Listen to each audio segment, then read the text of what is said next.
I need to get that amended so I can get the Curious Bunny at the end of it. Hello, everybody. Welcome to the live stream. You are watching the Curious Bunny. If you are not subscribed to this channel, I will be putting on subscribers only mode on now. So if you're not subbed, there's no minimum time. You don't have to like wait a day or something. Just please hit the subscribe button and then you'll be able to chat. It just stops the bots. We now know that Polly was a bot that kept coming in earlier, because as soon as Jane put subscribers mode on, Polly disappeared. So how are we all doing? We're going to be talking UFOs tonight and Area 51. And we're going to be joined by the awesome, the man, the myth, the legend, the hidden underbelly, and Mr. Bunny himself. Say hello, Mr. Bunny. Hello, Mr. Bunny. There you go. AI's here. We're all here, so we're going to let a few more people come in, and we're going to. I'm going to send the link to Mr. Underbelly. Thank you, Stephen. Jane, if you're here, darling, I don't know if you are actually. If you're here, Jane, could you pop subscribers only mode on? If not, I'll do it in a minute. Oh God, do you remember him, Underbelly? That weirdo. We're going to have to like share a microphone unless we unplug it and just use the one from the laptop. I don't know. Alex Jones was talking about it earlier about the UFOs. Well, AI inspired me to do this because he read this book. What was the book called again? It's called Area 51, an Uncensored History. There you go. Area 51, an Uncensored History. Right, I'm going to turn the audio up a little bit because there's two of us. So just actually turn your audio down, please. I'm just going to turn my microphone up a little bit. Just let me know if it's too loud because it needs to be on the gain up a bit. So it might be a little bit louder. Let me know whether that's okay. Hang on. Test, test, test. Might be a little bit louder. Let me know whether that's okay. Hang on. Test, test, test. Is that all right? Is that okay, everybody? Right, Underbelly, I'm just going to send you the link. If we can all welcome in our guest, the Hidden Underbelly, into the live stream. And let me know, have you all got your tinfoil hats on? That is imperative for tonight's stream. So let me just send Underbelly the link. I'm not going to put it in chat because we're going to get all sorts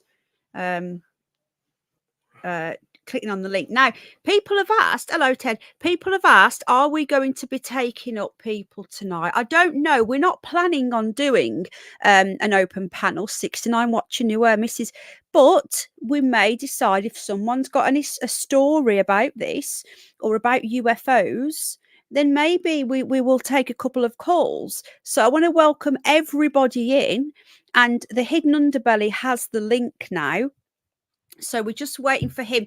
AI, well, I just sort something out. You just want to tell people a little bit about the book. We're not. What we're going to do? We're going to touch upon the book, but then we're going to go into there's been details come out, hasn't there, about what's been the last few days. Have you got any links for me? No. No. Well, you just tell people a little bit about. We're not going to do a full book review or anything like that. AI is only listed as an audio book, so listen to it twice. Once listen to it again. So, but you can give us a brief overview of what you've been looking into, and then people can see whether they've been looking into it as well. So, what's it called? You talk to them. So this book is. Let me just get it up on the screen. Hold on.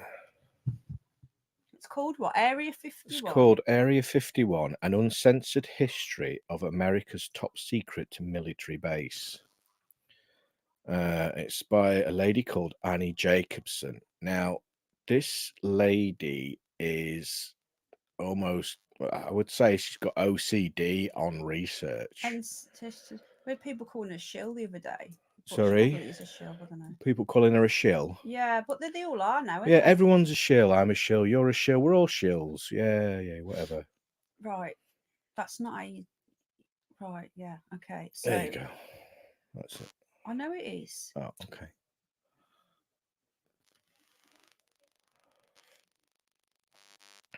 okay. So she's wrote quite a few books.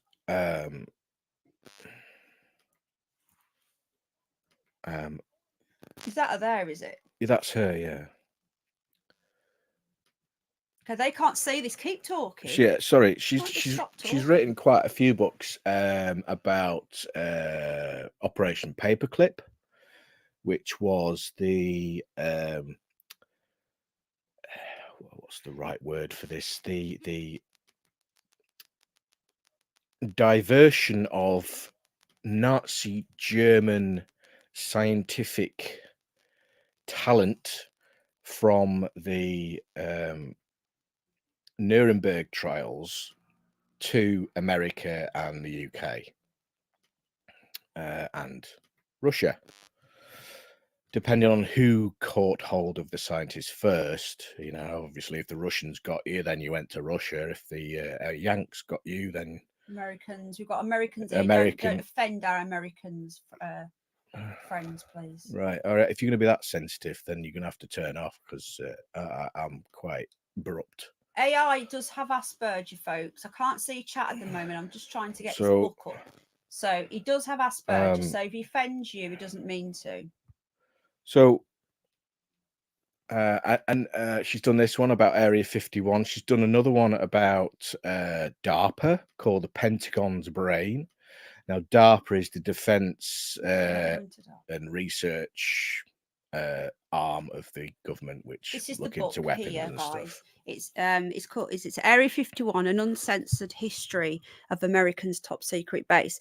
So this book that you have been looking at, do you want to just give us a brief overview? This isn't about the book. We're going to be talking about Area 51 as a whole, and we're going to be talking about what this book says happened there, and then we can get what you guys think. Jane, did you put subscribers only mode on for just subs, and then can you just put like a 5-second delay on as well, please? So the Hidden Underbelly will be joining us first, joining us shortly. So AI, have you got any questions? Wait until AI has told us a few things, and then we'll take some questions. Thank you so much, Jane. Right, hello everybody, welcome to the live stream. It's a little bit different tonight. We're over on the Curious Bunny. Now, this is my hubby. Thank you, Jane. 6 seconds is fine. This is my hubby, Al, and he's going to be talking us through Area 51. We are going to be joined by the legendary, the Hidden Underbelly, who has the best paranormal UFO channel on YouTube. Welcoming everybody coming in. I know there's lots of people coming in, and I will get through do more hellos in a moment, but I really appreciate you guys being here. So in the book, we don't have to go through the whole book, but in the book, what did her research tell us? What year did this apparent is it about Roswell? Did this actually the genesis, the original genesis of Area 51, well, the origins of it, the reason it was born, kind of thing, yeah. In 1938,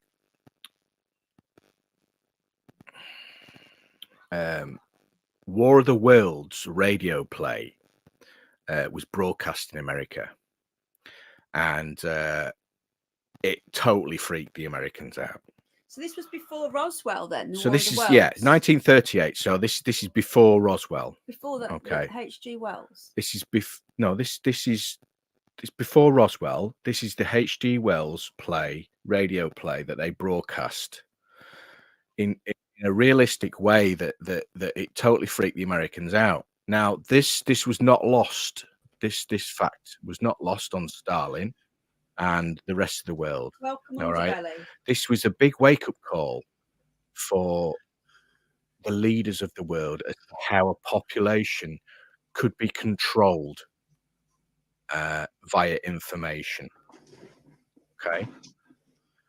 So you then have the Second World War, and America dropped the bomb after testing the bomb at the Trinity site in Nevada, and the Nevada proving grounds, which are just up the road from Area 51.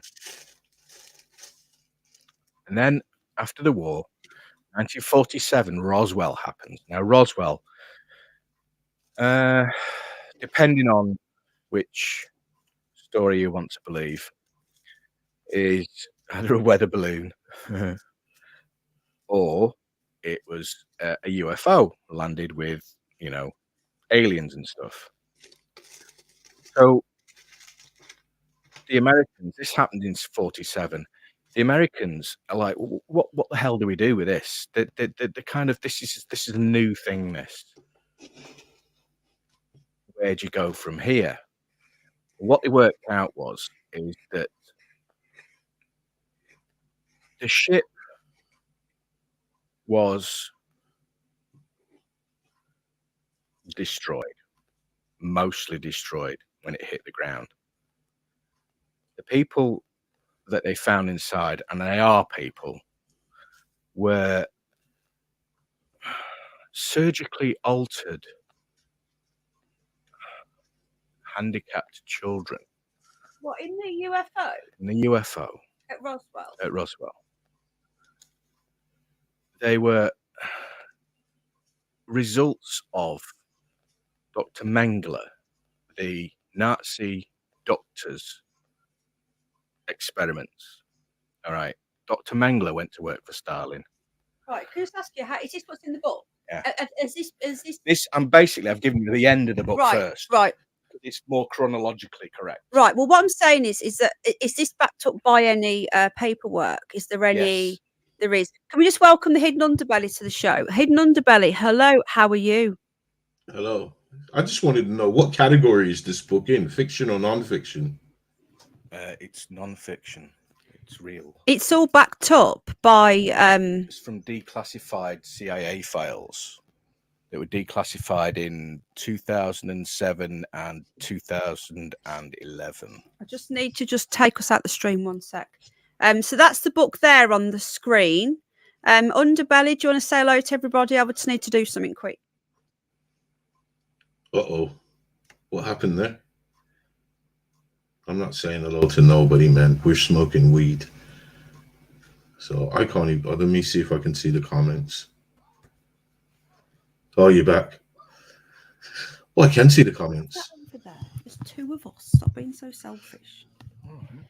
So anyway, hello, welcome. We've got Jenna, Jane, Millie, David Banner, Candice, Julie, Free Speech, Steve, Alan Edge, Cynthia Cleve, Underbelly in the house as well, resident expert in all things expert. UFO. No, we got James Jameson. We have Candice, Truth Seeker. Welcome everybody coming in. Thank you so much for being here. Alan Edge. We have Glasgow Dave. All right, Dave.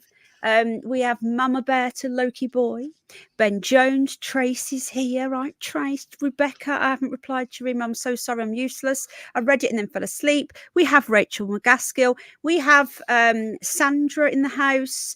Everybody, welcome. I hope I'm not missing anybody. So we're going to be talking about Area 51. Underbelly, have you ever heard of this book? It's hello, Vicky Love. Hello, Carlos. It's called Area 51, A History of the Uncensored. Mm-hmm. Uncensored history of America's most secret military base. So it sort of inspired me to do an Area 51 stream. I've not done hello, Nicola, darling. I've not done an area. Hello, Chili. I've not done an Area 51 stream for a long time, and we haven't done any alien stuff for a while, have we? So I thought it'd be good to do an Area 51 stream and just, talk about it, what we think. What do you guys think Area 51's about? So basically then, are they saying that from declassified documents, you don't have to go in all the book, that when Roswell crashed, it wasn't aliens. Yeah. It was disfigured children. It was surgically altered, handicapped children. There are documents from the Nazi concentration camps that Mengele was working at, of these surgeries that he was doing, taking the heads off children and replacing them, the skull caps, taking the skull caps off children and replacing them with enlarged skull caps. Hello, Crosshatch. Hello, Peaky Blinders. Doing some absolutely heinous, disgusting, horrendous things to people. And this is actually in. Do we have these documents? Will they? This is what we need to do. We're going to do this over two-parter. So we're going to do an introduction into this book. We're also going to get other people's thoughts on what they think is at Area 51. And then part 2, I'm going to go away, do my research, and come back with the documents. Because if the documents are out there, then the bunny will find them. Right. Well, So it's easy. Go I to the don't- CIA. Yeah. So I don't know whether you Hello, will Ray. find the documents. Miss Tree, hello. There's some of the documents that she's referenced in her book as she's got through a FISA, right, a Freedom of Information Act request. Now, if that's the case, I'm not sure if the documents that requested through that will be actually on the internet, and they may just be in her care. Do you know what I mean? Do you understand? Mm-hmm. I'm not sure. I don't know how that Right, works. I'll be back in 1 sec. I just need to do something. Underbelly, just tell Yeah, but if she's worth her salt, yeah, you should be able to look her up from the book, and she should have a website. Am I here by myself? I'm here by myself. Hey, let's talk about weed, guys. Did you know that the first weed? Oh, there you go. I wanted to change my avatar look. I've managed to find No, that's pretty a cool. bunny in a spacesuit. Now, you could not get more suitable. Okay, carry on, Underbelly. No, I was just going to say that she, if she's writing a book that she's saying is non-fiction, she should have it on her website to back it up. She should have the receipts, because what you were saying, I've heard this before, but it's always a little laugh and a joke. I've never heard about. Give me a 1 in chat if you've ever heard about this, because I haven't. Where the Area 51, when Roswell crashed, it was actually mutilated children. Give me a 1 if you've ever heard of this. I've never heard of that. Thank you, Jane. I've never heard of this. I've heard of that. I've heard of that. I've heard of that a couple of times. That's why when you were saying that this book, that's why I asked you. That's why my first question is this class as fiction or non-fiction? Because it's always been a little joke. Yeah, so it's non-fiction. I'm just having a quick look on Wiki now, guys. So remember, we're doing this in a 2-parter. This was going to be an overview of what Al's been looking into, and also I wanted Underbelly's thoughts on what he thinks happened at Area 51. And yeah, chat keeps on doing this to me as well. It's YouTube is really broken, guys. It keeps on freezing. Chat does. Try changing it. Go to settings and go to all comments. So you go to the little cog, chat filter. Die quietly, please, Underbelly, and then all messages. Am I joking? You okay? Has it gone down the wrong goal, mate? You all right? Hello? I was only joking. He's muted. Oh, he's okay. His guts I was joking. Himself. Right. So why Underbelly's coughing? I've just gone onto a wiki page here. Yeah, go to the little cog, change the chat filter to all messages, and hopefully it'll stop doing that. Yeah. It is a place. Yes, I know that. Right, so there's a brief thing on Wikipedia about this. And remember, there's going to be, hello, Anne Love, there's going to be 2 parts. So the second part will have more research. Definitely is. Are you all right, Underbelly? I was joking. I do hope that you're okay. No. I know sometimes when I hit it too hard, man, like when I was interviewing that guy, I hit it really hard. I was coughing away. Are you all right to continue, or do you want to? Yeah, oh man, how many times have I sat on your show smoking hello, weed and Elaine, coughing? Yeah, thank you. It catches you. That's all. Yeah. Down the wrong goal. Yeah. So what we're going to be doing is giving a brief overview. Sorry, Underbelly. Nothing. Okay. So I've just had a quick look on Wiki, and it says here the book is based on interviews with scientists and engineers who worked in Area 51, because there's also been some leaks, hasn't there? It addresses the Roswell incident and dismisses the alien story. Instead, it suggests that Joseph Mengele was recruited by Soviet leader Joseph Stalin to produce grotesque child-sized avatars to be remotely piloted and landed in America to cause hysteria in the likeness of Orson Welles' 1938 radio drama War of the Worlds. but that the aircraft crashed and the incident was hushed up by the Americans. This could actually happen. This could be true.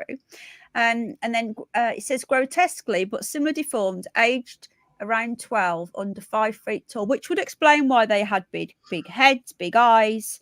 This, you know, I'm not saying this is true, but it's worth looking at. Hello, Tracy. What I want to do is find the documents for this. You see, I like to, you know, I like to research. That's what I said to you. Is there any sources? So the main engineer she was talking to was a chap who worked for a company called AG&G. Okay. Who are they? Do we know? Can I just finish this bit here? Sorry. Right, go on. It just says they were neither aliens nor consenting humans, but human guinea pigs, she claims. Jacobson also interviews Richard Minglus, who outlines an incident whereby Area 6 was attacked at gunpoint during the preparation for a nuclear test deterioration. This is why they were only 5 foot or under 5 foot. So hello, Christopher. How you doing? So, you know, you don't know, do you? Like, I've never heard of this before. We just don't know. So why I'm trying to grab some sources for this. Do you want to just tell people what are this company called? So the engineer that she spent AG&G. The engineer that she spoke to, she talked to over a period of about 18 months, she says. And he's now dead. I think she wanted to wait until he'd passed before she had published the book, because he did say that, you know, don't tell anyone What was something. his name? I can't remember what she said about it anyway. What was his name? I don't know. You don't I'm not know? even. I can't remember. I don't even think she named him, to be honest. Right. I think he wanted his name kept out of it because there was implications for his family. So, anyway, this guy, this AG&G engineer was tasked with back engineering the craft and that had been sent in on. And now this was Nazi German technology, and they wanted to make sure that if the Soviets had this technology, then they knew what the Soviets knew, and so they could, you know, defend against it, or, you know, learn of a way to exploit it themselves. So in 1951, the government of America tasked the Atomic Energy Commission at the time to umbrella this area, and AG&G to investigate this aircraft. But also, this engineer said yes, there were these you know, these little alien looking humans, and so what she also says is that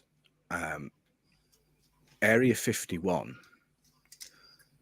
there was something at Area 51 before 1951, and what they did is they from Roswell, they took the wreckage and the bodies to Wright-Patterson Air Base, which is a few miles to the east of Area 51. Didn't know what to do with it, mulled it over for a bit. 1951 comes along, right, let's shift it all over to somewhere we can control, no one can see in, we can do all the experiments we like. At the same time as they're looking into this stuff in parts of Area 51, they start to realize that they need to monitor the Russians, and they need to monitor the Chinese, they need to monitor what's going on in Korea. So they start designing and building the U-2, and the American government then decide that, right, okay, so we need to load all this into Area 51 as well. So from then, basically, Area 51 starts to become this UFO hotspot, because you see all these mad looking plane flying about. Hold on a minute. So let me just. So when you said that there was already something there, are you saying that there was already like alien? No. Were they? So there's nothing alien whatsoever. The whole thing's made up. Whoa! Don't jump the gun. No, I'm asking you. So Right. you know when you're saying that Area 51 was already there. Wind it back. Underbelly, do you know this? Do you know? So what have you heard about this story then? What, this story? This book? You've heard this exact story before about the children. I've heard the story about the children. I didn't know that this woman wrote it or somebody wrote it, but it's just I don't know how to put it. When the stories talked amongst us, yeah, we laugh about it.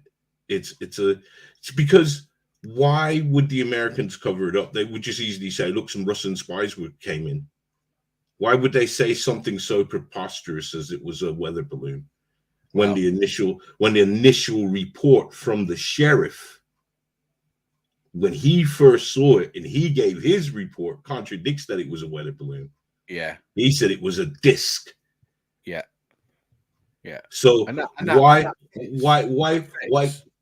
unless the Americans, because even though you're at war, your enemies are not your enemies. Always remember that, people. Yeah. So unless the Americans and Stalin had something of interest, then they needed to cover it up, because it's a great leverage to have on your enemies. Yo, we got mutilated children here in some sort of plane that crashed.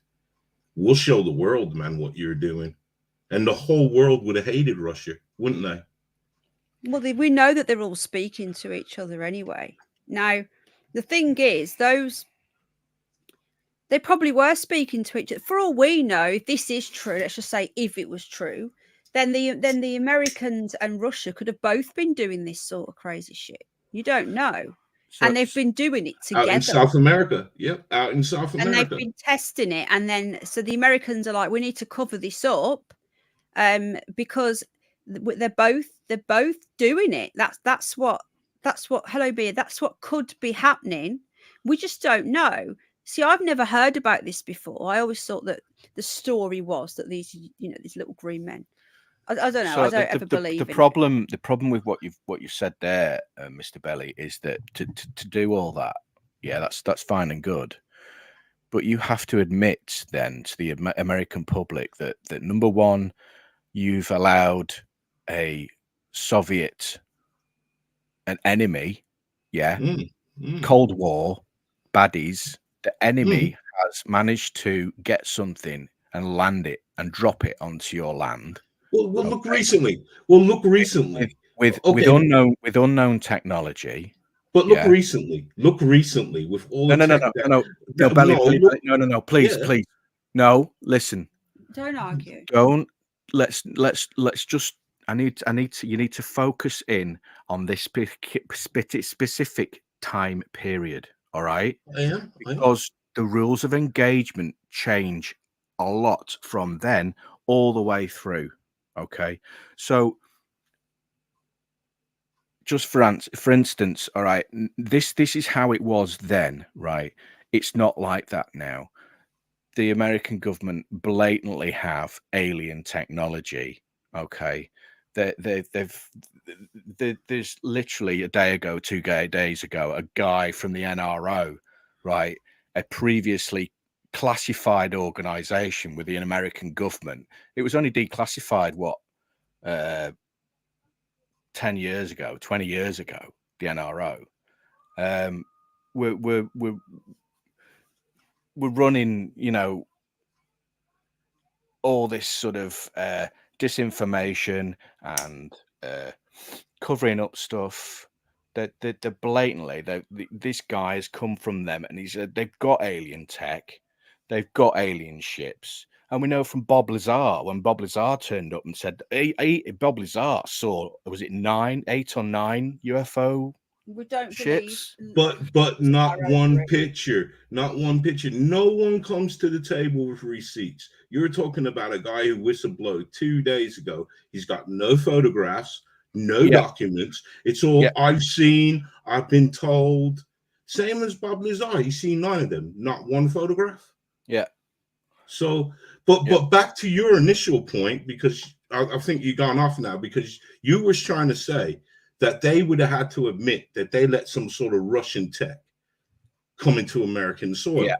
Now, what I was just trying to point out to you is that a few weeks ago, Chinese balloons, weather balloons, came all the way across to Middle America before they were finally shot down.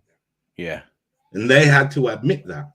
Yeah. Only one was a balloon. The others were cylindrical metallic objects, and then we just didn't hear about it again. So we heard about it, but So first of all, why would you do that?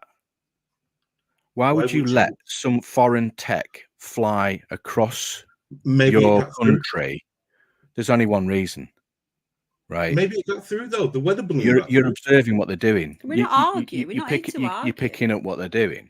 All right. That's the only reason. And Biden probably fell asleep or something. I don't know. No, we're not here to. We're not here to. We're here to just discuss these different thoughts. Anyway, I'd be interested to get some research on this. You know, because it's classified documents, isn't it? No, but please, I just want to hear the point how it would have got through. What? Sorry. What you were saying? Why this weather balloon? No. We're back to the spaceship with the Russians. So what? What do you want to know? No, you were telling me how it would have got through. Like how what would have got through? The Russian kids. What he's saying is that when it crashed in Roswell, yeah. How did it end up there? But I believe they were probably working together. Yeah, it was remotely piloted via remote control. But did they mean to crash it? Yeah. But then from where? From so it had to, because tech back then wouldn't allow somebody in Russia to remote control a plane. It would actually. They're very, very ahead of what they. They were using drone planes in World War II. So that tech's out there. That's been used.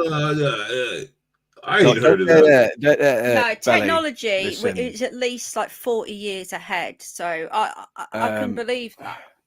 JFK's brother was killed in a drone plane incident in World War II. He flew a plane and was meant to jump out of the plane. There was a plane following it. He flew the plane some distance, and then he was going to jump out.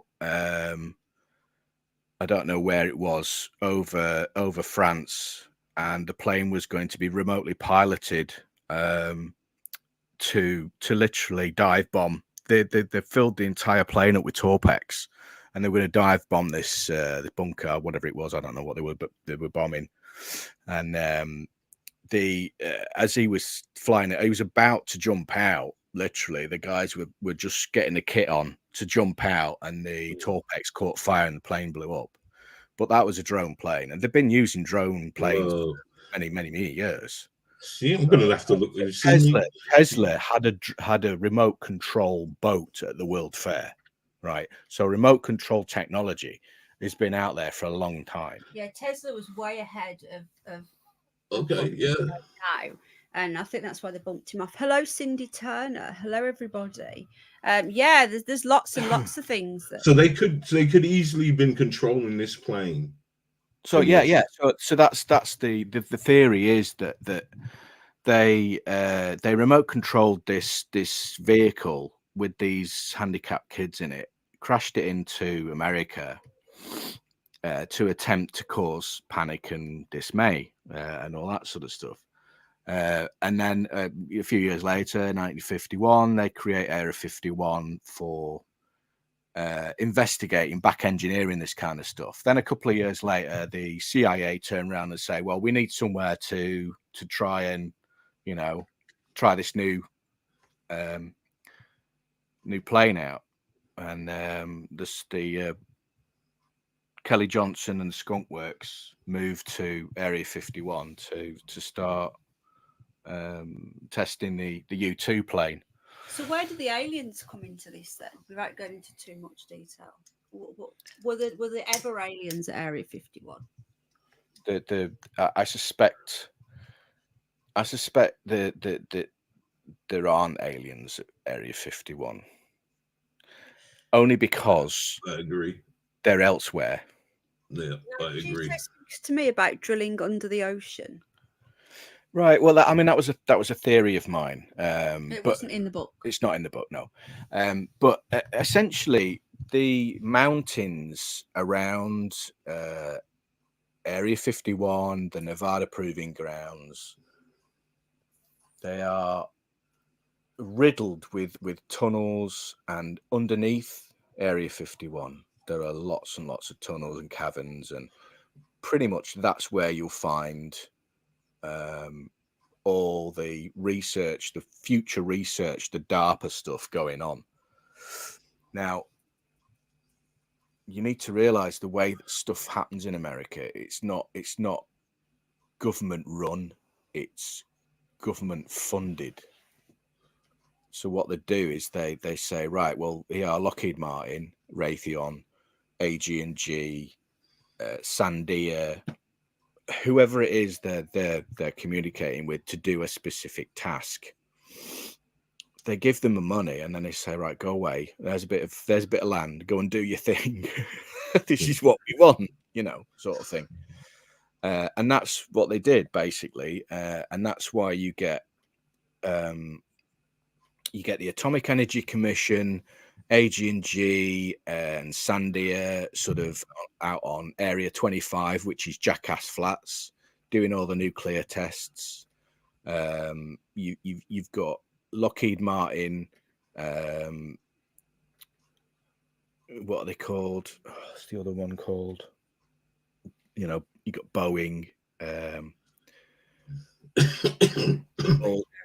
is that one? Yeah, probably BAE are there now. Yeah, probably. Doing stuff out of Area 51. There's an Area 52, but you can't find it on the internet. And that's the one. That's the one. Yeah, that I believe Area 52 is actually underground. I don't think that is actually visible from satellite. I think that's the place.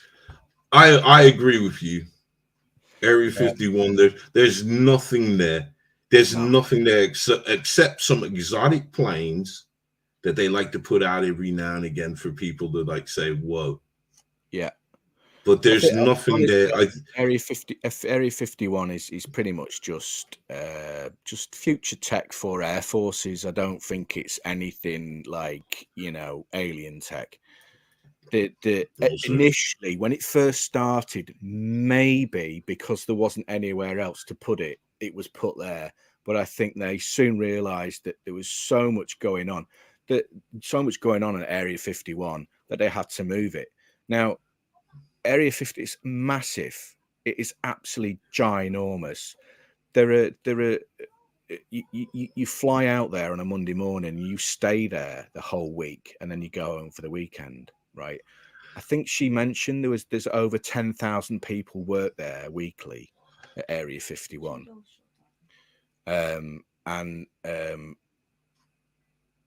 There's what's called a Janet flight.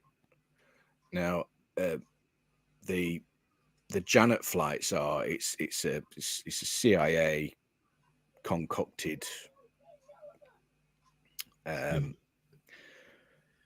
commercial airline. I don't know. It's a bit of a oxymoron, that really. CIA commercial. No, I'm not, because it's part of Area 51. It's the Janet flights. That's how you get there. You can't drive there. Well, you can, but it's you get shot. So they fly all these people in to Area 51 for the week. Now, if you pull up a map for Area 51, you can see the accommodation blocks.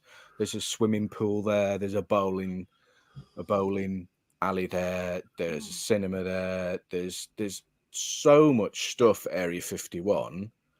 Is there a dispensary there? Huh? Is there a dispensary there? Yeah, there's everything. Probably. Everything is there. You know, it's like you're gonna see some shit, so you want to smoke some shit. Yeah, exactly. So you've got, they're going to be there for a week. You've got to make them happy. Do you know what I mean? There's a bar there. There's everything you need there. You know, the swimming pool was built not for swimming in. It was built to train the U-2 pilots what to do if they ditched in water. That's why they built it. And then they just thought, well, you know, we're not using it all the time for training. Why don't you just go and swim in it? So they started letting the guys go into swim in it. You know, just found this article from the Daily Mail from 2011, and this looks like this book's quite old then. Yeah, it's not. Yeah. So it says it wasn't aliens, it was Nazis, communists, and mutants. It's got new book reveals the real story behind the Roswell landing, and it says it is one of the greatest alien conspiracies of all time. Yeah, okay. What do you want? A cuppa, please. Oh, what do you want? A cold one? A pop. Okay, get me my juice. Then you know my bottle of thank you. Sorry. She looks believable. Yeah. It was a plan hatched by Joseph Stalin to scare Americans. And this is what it's saying.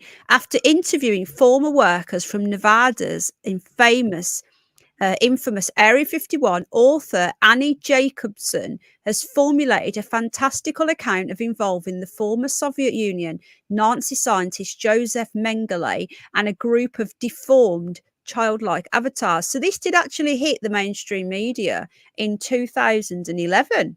Now, whether you believe it, I have no, you guys, you make up your own mind on here. When Al was telling me about this book, I said, you need to let's just discuss it, see what other people think, because I didn't quite know about the children. He hadn't got that far. I know that Stalin was supposed to be involved. And it says here, according to Mrs. Jacobson's new book, that was 12 years ago, Stalin hatched the plot to create a new level of panic similar to what caused by Orson Welles' notorious 1938 War of the Worlds. Using a captured single-wing Nazi jet fighter called the Horton HO-229, Stalin planned to land the plane in the US with grotesque childlike avatar. I've got one. Childlike avatars on board. It was hoped that the landing would scare the Americans witless. To create these monstrous creatures, he enlisted the help of Dr. Mengele, known as the Angel of Death for his horrific experiments on concentration camp inmates. Stalin called upon Mengele's expertise to create his childlike monsters in return for a eugenics laboratory. Apparently Mengele, who at the time was in hiding in South Africa, having fled Germany after World War II, deemed the project worth risking his safety for. So, see, I'd never heard about this before. It's extremely concerning if this is true. Hello, everyone coming in. Hello, Scottish Shona love. It's extremely disturbing, but you just don't know, do you? The government lies so much. So, if this is true, does that mean that there's no aliens whatsoever? Then no, it doesn't mean that at all. Right. So where would aliens? It does. No, Underbelly said it does. I'm confused. Now, where do aliens? Where do aliens? He's going to start saying good night to Cynthia Cliff in a minute. Where do aliens come into this? What's that? Good night, Cynthia Cliff. All right. Get some cordial orange. Like I gave you last night. Sorry. See, I don't understand how aliens could be. Hello, band again. I'm going to sneeze quick. See, at the end of the day, I'd like to see if she's claiming that she's getting this information from declassified documents. I want to see them. Well, she I want says to that see she interviewed people. Did she say she actually interviewed Dr. Mengele No. before he No, died? there's no way she could have. No. She can't sell that one. I think he died in the 70s. He died at some castle, didn't he? So what you've got now is you've got Nevada littered with atomic bomb test sites, secret bases, and underground tunnels and caverns that are being used for research, tests, all sorts of stuff.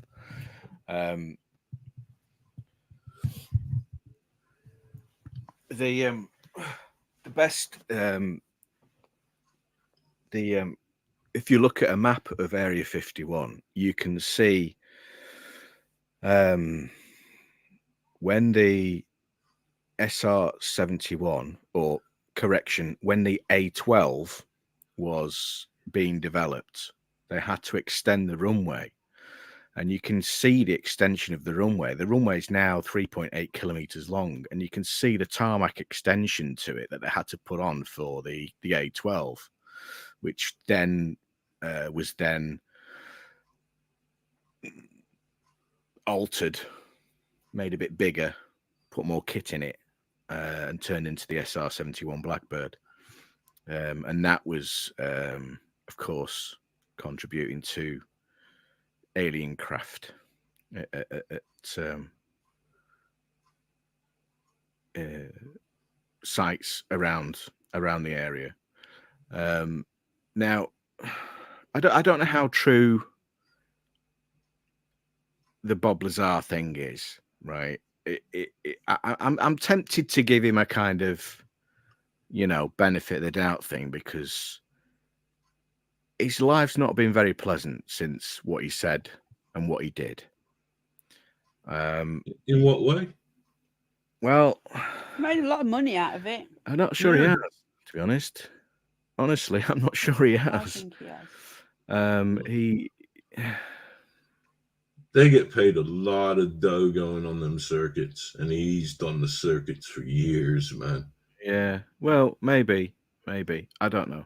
I mean, he said he worked at S4, which is down the road a bit from Area 51, which is again, technically, if you want to be anally retentive about it, yeah, there's no alien stuff at Area 51 because it's all based and around it, which is it's fine, but like I said, I don't think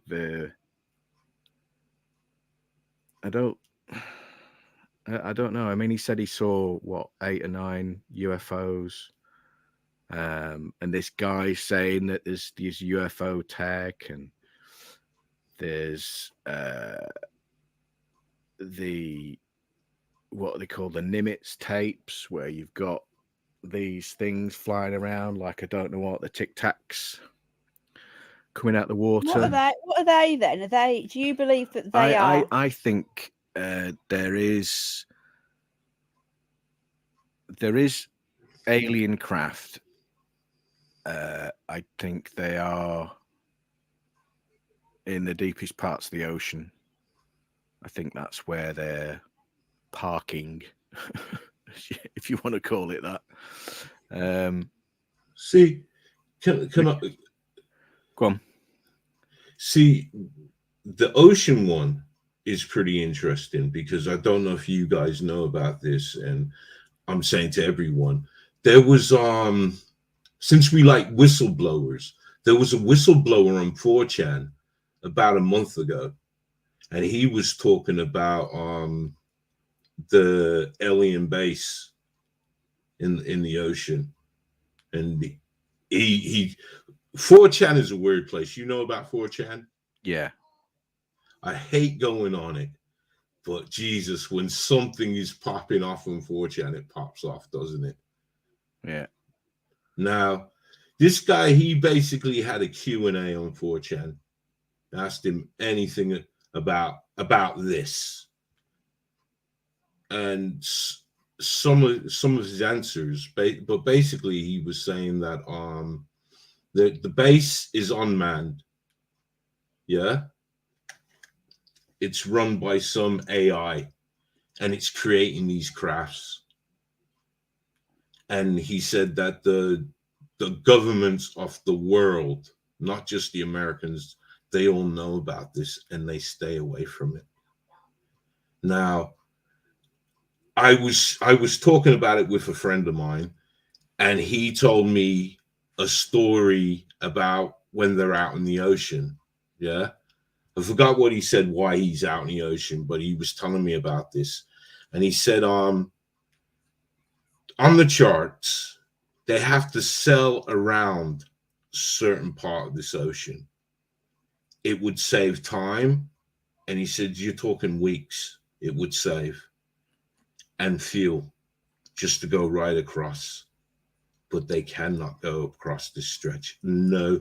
And he says you can look out and you can see the other ships and they're all going around this area. So can I just ask a quick question? Is that in the Pacific? Sorry, Belly. I think so. Right. It's one of the two, Pacific or Atlantic. Yeah, I think it's Pacific. We might do a phone if anyone's got any views on this. So you know when you said to me, why would they crash it? So the Russians planned on crashing it to make it look like it was a alien invasion. Yeah. So it went right then. They wanted to crash it. Yes. So everything the Russians did. So then why didn't the Americans? Why did they allow their people to become afraid? Or was it a case of the Russians were in bed with the Americans and they wanted to scare the American? Because we know that the Americans will scare their own people. Look at Operation Northwood and look at you got it. You got it. That's what came into my head. That's why I didn't want to. I was in 1938, and the sheer panic of the public and what happened then. They were worried about what was going to happen as far as the American public was concerned. So it was quite literally, crap, let's cover this up. So this is why the weather balloon thing came out. Who said crap, let's cover this up? The Americans? The government. When Roswell landed? Why wouldn't they just, I believe because, initially, when it very first happened, they didn't realize what it was. The American government were like, oh my God, has this really happened? Oh shit, we've got to cover this up. I don't believe that. 1938, the Americans go nuts because of a radio play, and it's actually happening now. Jesus, we need to cover this up. So the weather balloon thing happens. Okay. A little bit later, they realize, oh my God, this isn't aliens at all. This is just bollocks from Stalin, you know, trying to cause us a problem. And that's like, well, we've covered it up now. It's a bit late. We have to admit we were lying. We have to admit that we allowed a foreign aggressor to crash something. It could have been an atomic bomb. So then you've got a loss of faith in the American government because they've told a lie. You've got a loss of faith in the American government because they've failed to protect the people from an aggressor. All right. Two major problems. Okay. Especially around that time. So don't you think that you came about? And then of course you've got the obvious elephant in the room. You've got an intelligent enough species to fly through space, fold space, go through dimensions, whatever it is, to get to Earth and then bloody crash. Come on, what the hell? I don't think so. Don't you think that it came as an obvious opportunity to them? Because if they could sell it off as a space story, yeah, it would excuse all the strange crafts that they've been testing out, number one. Number two, it could also play into the psyop of War of the Worlds, where they could say, you know what, we could use this for later. An alien craft has crashed once before. Who's to say it can't happen again, guys? You could. Hindsight's 2020, isn't it? But you've got to look at the microscopic chronological timeline of this stuff. And like I said, when something happens, it's like you take it as face value. You're like, oh my God, this has happened. You look at a picture and it's like two cars have crashed together. Oh my God, that looks like the red car crashed into the blue car. But then you get there and you're like, oh my God, it's not the red car that crashed into the blue car. It was the blue car that was being a dickhead. Do you know what I mean? So first impressions aren't always the true ones. So when you get there, you're like, oh my God, it's an alien ship. They've landed on Earth. And the American public are going to lose their mind about this. We have to cover this up. And then they cover it up. And then they realize, oh, these are just poor, unfortunate, horrendously mutilated children and a remote control plane sent from Russia. Well, let me know in the chat who believe that's true. Do you believe that the Russians were working with the Americans? Because I do. Do you, Underbelly? I think they were working together. You know what? It wouldn't surprise me. It wouldn't surprise me. It just wouldn't surprise. I see. In the grand schemes of things, I would think like, no, the enemy is the enemy. But from my eyes are open, I see that the enemies ain't the enemies. They're all bloody friends. Well, yeah, just look at World War II. The Americans were funding the arms, the German arms. That's what the Rothschilds were doing. Ooh, you're not supposed to say that they funded both sides of the war. Well, that's a fact. They funded both sides, but at the end of the day, look at it this way, as a business point of view. You got both sides buying your shit. Yeah, I honestly believe they're both playing, like they're both at it, and they're probably working together. It wouldn't surprise me. So that's interesting theory you've got there. Do you believe it, or are you? And is it so that we've got her? Hello, North Country Girl. I believe as well. North Country Girl. They're all together. So this woman said she interviewed these people, but we don't have any evidence of that. Is that right? Well, what evidence of what? What particular bit? Of any of it? Is there any like declassified documents or anything? Look at that. How annoying that. There is proof of Dr. Mengele's experiments. No, not that. Showing altered humans that look like aliens. Right. I don't know whether they're available on the internet. I don't know. Well, they will be if they're out there. So Area 51. Well, it's Dr. Mengele's experiments, so there's a chance they're not on the internet. Do you know what I mean? Well, because it was so bloody horrendous. No, there will be. If it happened and it's been declassified, and if it's been filmed, there's something here I've just found. What's this? It's from May the 17th, 2011. We've just met then, and it's So hang on a minute, right? I've just found something. Same thing, isn't it? Well, no, because it looks like that this radio have done an interview. So it says it's a 4 to 6 minute listen. So it says here, this is Fresh Air. I'm Terry Gross. That's the host. Area 51 is the nation's most secret domestic military facility. It says, my guest, Annie Jacobson, has written a new book called Area 51. She says her book is based on declassified documents and on interviews with 74 individuals with rare first-hand knowledge of the secret base. 32 of them lived and worked at Area 51.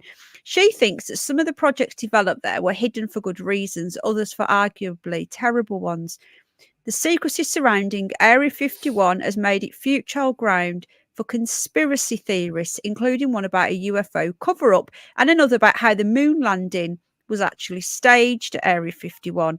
The area, most likely it was filmed in Hollywood by Stanley Kubrick, who did actually admit it, and then he got bumped off. And Annie Jacobson, Area 51 is a land parcel in the middle of the desert in southern Nevada. It's just outside the Nevada Test and Training Range, which is where, starting in 1951, President Truman authorized what would end up being over 100 atmospheric bomb tests, nuclear bomb tests. So this looks really interesting. So you can actually listen to this interview. So I'm going to put this in the chat. It's a 46-minute listen. Maybe we could do it one night. We could listen to it together. Two spliff underbelly. So underbelly's on the 420. I don't know what you guys are on. I'm on a, what's that? A 750 bottle of innocent smoothie. So it looks like she's had an interview. Now, I was hoping there might have been some of these declassified documents, but if she hasn't cited the source, if she hasn't, can you not do that on live streaming? If she haven't cited the source, I'm live streaming, he's watching the TV and calling the Prime Minister a gormless twat. Now, yeah, he is, but you don't need to do that. I thought he was getting frisky. No, God. Oh, it won't let me read it. No, he's talking to the TV, isn't he? So every time you see Roland Rat, he does do it. Oh, it's just so it looks like that this is actually, there's quite a lot of information here. But as for getting declassified documents, that's something that it's going to take me a lot of digging. I still do not believe for one moment that the Americans covered it up because they didn't know what it was. I think that they knew. There's no way, right, that the Americans would not just say, if this was really Nazis, they would just say, listen, this has happened. The Russians or whatever are doing this. It was all part of a big scam, clearly, and the Americans knew. They wanted, in my opinion, they wanted to terrify the American people because they realised that their War of the Worlds worked. This is what I reckon. Maybe it did. Maybe it did. The War of the Worlds did work because look at Battle for LA as well.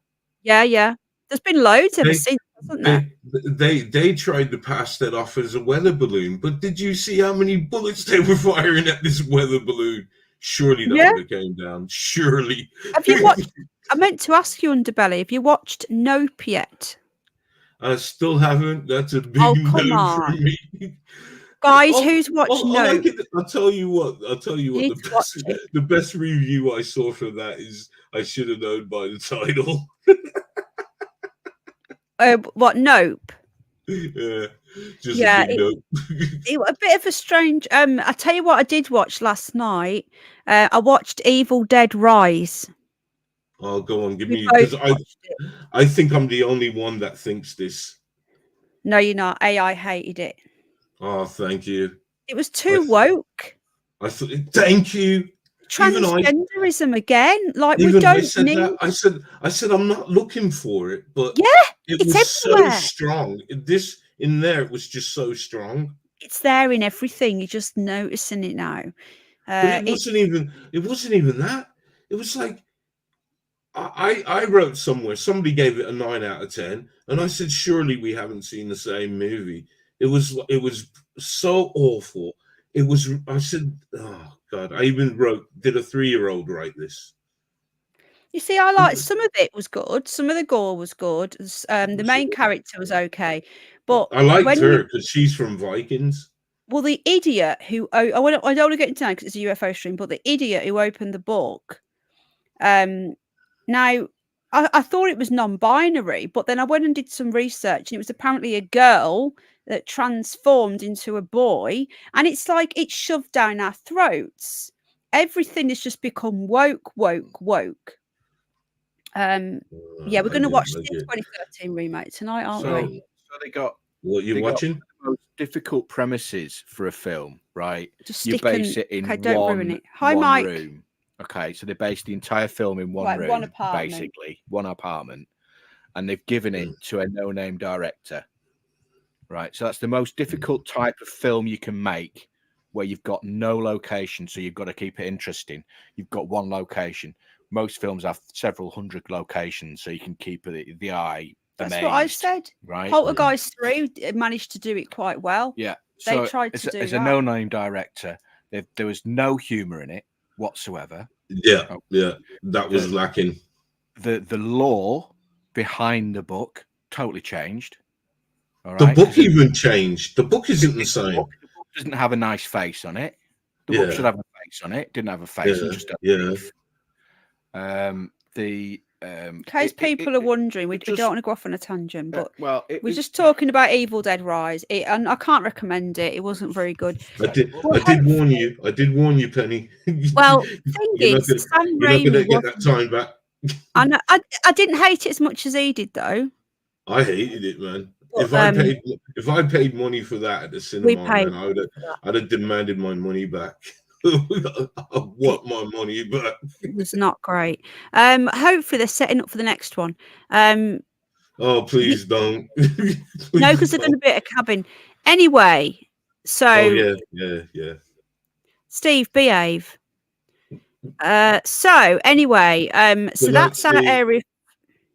Hey, I was just saying good night, the Cosmic Wartoad. Good night, Cosmic Wartoad. So anyway, I'm going to put the link in. Hang on. So if anyone, we're talking about, it's not just Area 51.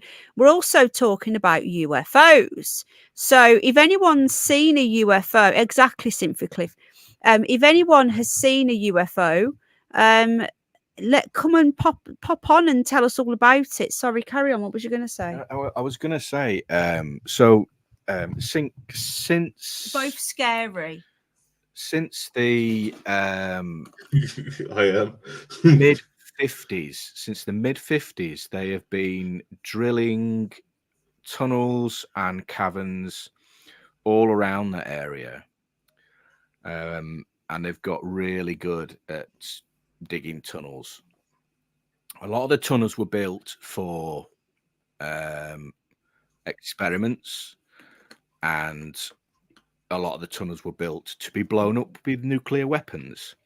They've experimented with nuclear weapons. They have done every kind of experiment. They've done hardened bunker experiments. They've piled up nuclear bombs. Right? They put about 10 nuclear bombs into a room. Yeah, and they did this underground because this is after the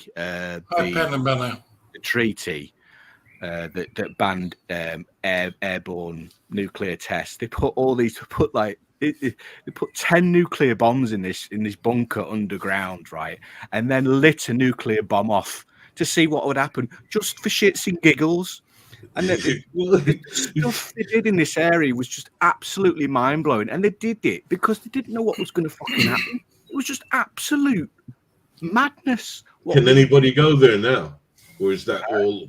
Can anybody go there? Was it like dangerous? Like it is very, very dangerous. They've done 2 or else 3 nuclear reactor meltdowns just to see what would happen. You're welcome, my guest.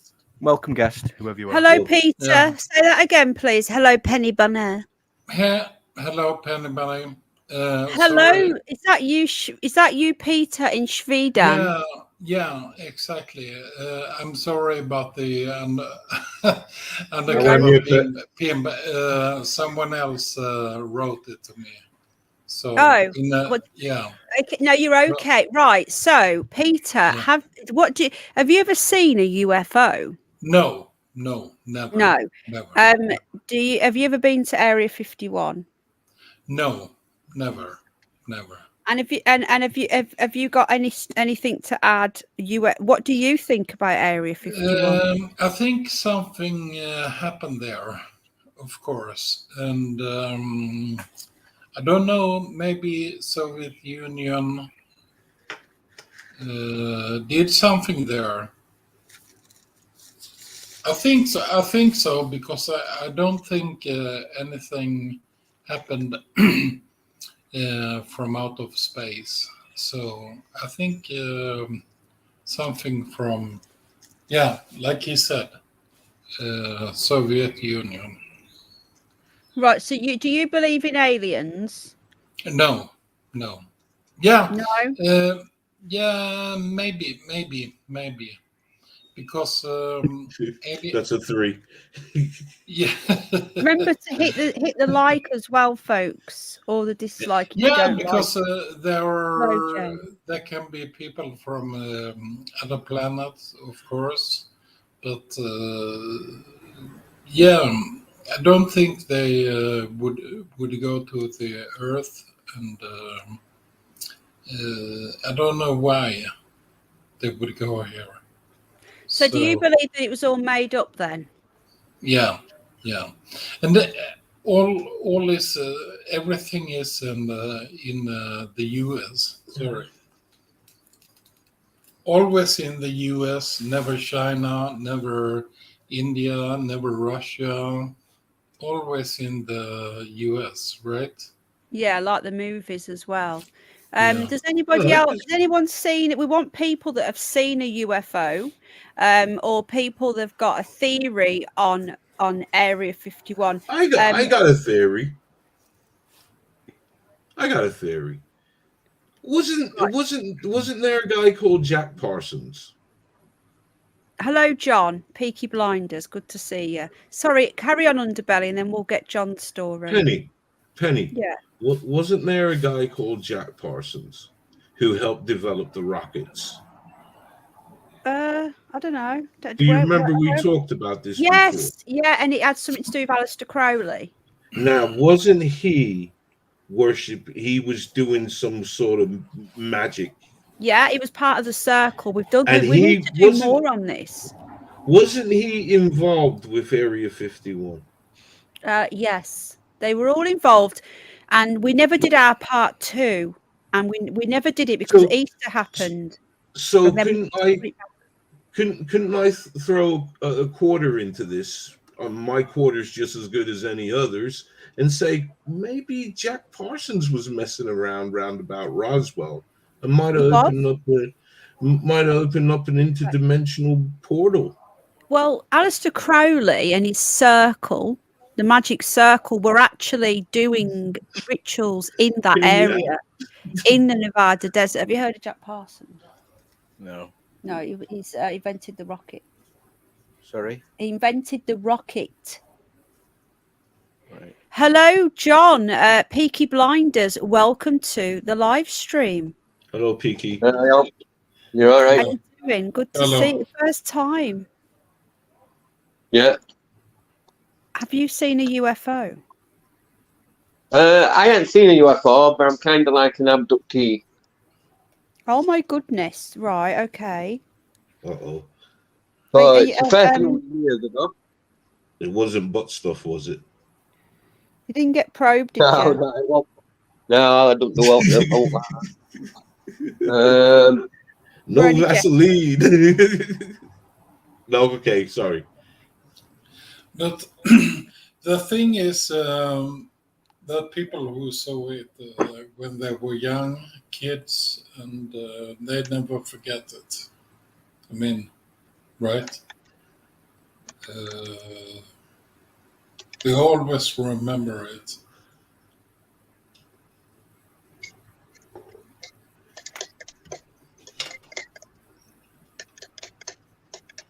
Okay, thank you. John, Peaky. Yep. Can we hear about your abduction, please? Well, like I said, it wasn't an abduction because to me it happened in my bedroom. I never left my bedroom, as far as I'm concerned. You're missing time, is that what you're saying? No, not missing time. I were awake, but I couldn't move, paralysed, fully paralysed. Couldn't even move my head. Tried, because I was fainting, because I don't like. I'd like to see what were going off, if you know what I mean. When you don't know what's going off, it's a weird thing. A bit like sleep paralysis. I was just No, gonna say, because I mean, you're I've lying never on your had back. that, so I wouldn't know what it was. But I were awake. Like I was laid in bed because I'd got a bad back. Actually, that's why I were in bed for a while. Like, and I was totally paralysed, and I could feel like I knew there was somebody there, like around bed, but I couldn't move. Literally, I couldn't move my head to look.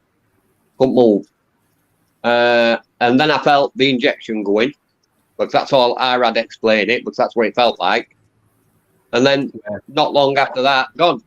Just gone. Not gone downstairs, up through door, no door opened, door were closed all the time, gone through window, walls, wherever, but just gone. So where was the Well, injection? was it a good or bad experience? Well, it's kind of like I expect, because it's the first one I remember, so whether I've had any others, I don't know, because I can't remember much of my childhood. Okay. Mate, I gotta ask you. You said you was injected, yeah? And then you was gone. What do you mean by gone? Passed out or No, they were gone. No, well, I think they took some out. They didn't put some in. They took some out, like DNA or whatever, I think. But I didn't feel out from in. I just felt the injection go in. I didn't feel like any fluid or out come from it or out. Like, I think they took inject some out. you? Whereabouts in the body was it? Groin. Sperm sample. Was this when you were little? Yeah. I mean, this is how bad it was, because afterwards it swelled, and I even went to doctors because it, like, I thought that's not normal. I did tell them it were real. Has it happened once, John, or has it happened more than once? That's mad. Only once, like, that I can remember, obviously, because I know a lot of people do the regression out there to open it all up. Was it in England? Yeah, in England. Was it recently, John, or years ago? About 10 years ago, something like that. It were in other house, so it might have been a bit longer than that. It's not happened again. Not to my knowing, no. Like, but I mean, I've always been on lines of UFOs and stuff like that as well, kind of thing. So I kind of like already knew about all them kind of thing. Right. But when it happens, it's like. Did you see? As though I'm not scared. I wasn't scared because it didn't feel like they were going to hurt me. But I wanted to move. I wanted to move, and I couldn't move. I couldn't see anything. No, paralysed. Couldn't move my head. Couldn't move my neck. Looking straight up in air, up to the ceiling. You could feel the presence of something in the room. Yeah. You could feel like. Could you feel multiple? And then I felt injection going. Wow. And then after, like I said, it swelled up, so I went to doctors because I thought that's not, I just to make sure it wasn't no else as well, like. But obviously, I didn't tell them what UFO was like, but they just said, like, yeah, it swelled, but it could be normal, like. So I just left it. You didn't ask them if they could see a puncture mark or anything? I didn't really. I mean, where it was, it's hard to see, innit? You making a cuppa? What are you doing? Okay. No, so I've got that. I know. It's all right. Sorry, I'm back. But it's hard, they disappeared. Like, I mean, I were up in a two down at time. Stairs had got a bending, so you could hear anybody walk up and down the stairs, literally. My mum was downstairs in room. Even afterward, I even shouted her and asked who'd been in house, because just to make sure nobody had been in. And injected me, kind of thing. I don't like, because I've never had all like that, so why would I know? But just to rule it out, kind of. We've got a few questions here.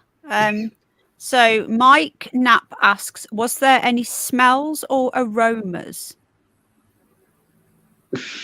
Not to what I remember. Right. Okay. What was the other question? What did the doctor say? John says banned again. It just it was lady doctor, so I won't see a man like, but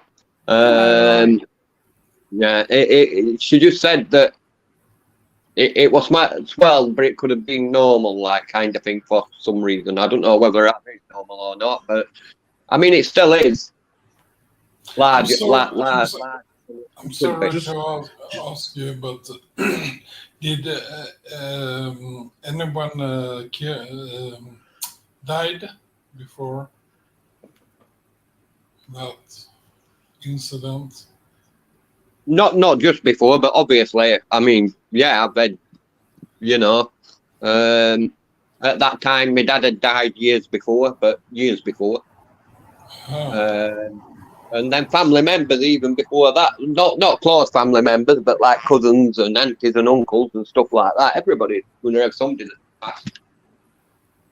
And I don't think it were a ghost. Or definitely, like there were a presence, like more than one. Well, it were a feeling to feel that there were more than one. But as though I didn't feel scared, like as though they were going to hurt me, I still tried to fight to break away, if you know what I mean. But I wanted to see what was going on. I don't want somebody messing about with me there. I don't know who's there. Well, on behalf of the Federation of Intergalactical Galaxies, we'd like to thank you for your donation. Yeah. Just think, you could be the father of some faraway place, man.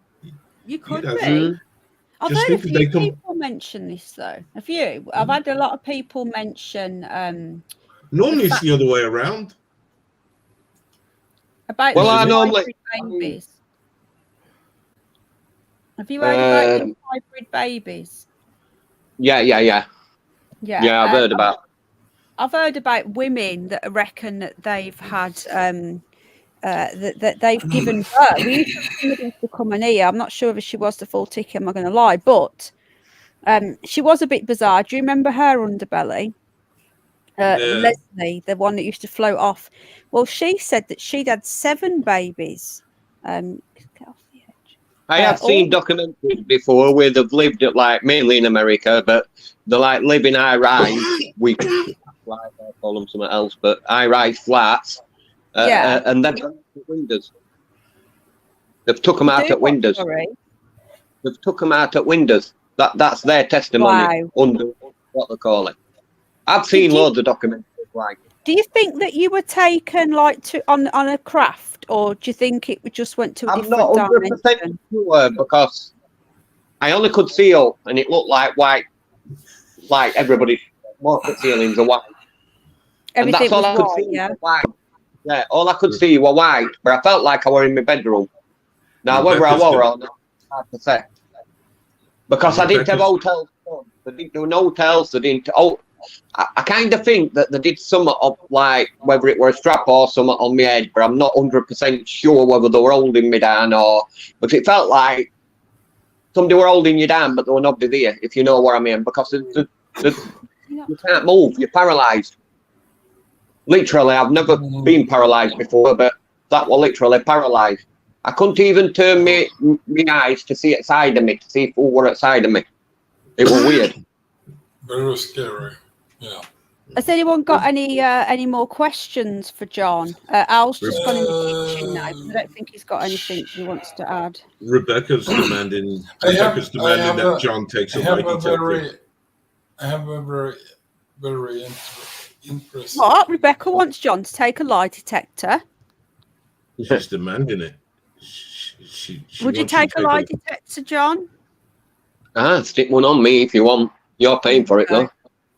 What was you going to say? That's what the alien said. I'd like to do regression therapy. I've looked into it years ago for different things, like to see where you used to be before you were born and stuff like that. But you can go way back, can't you? Or supposed to be able to. So I've always looked into that, and I know that through regression, that they can open up whether you've been on a ship or wherever you've been, how many times you've been and stuff like that. But it puts me off a little bit because I won't want somebody going through my life. Yeah, you don't know where they are, do you? No, like that's what bothers me more than going under, hypnosis. Once you're under, they could be doing out. I mean, obviously, there's been hypnosis people that's raped women and stuff like that while they were under. Yeah. So would you trust them? You know what I mean? I'm a bit what they call it with that. I'm still looking at that kind of thing, but it's something I'm kind of like interested in doing.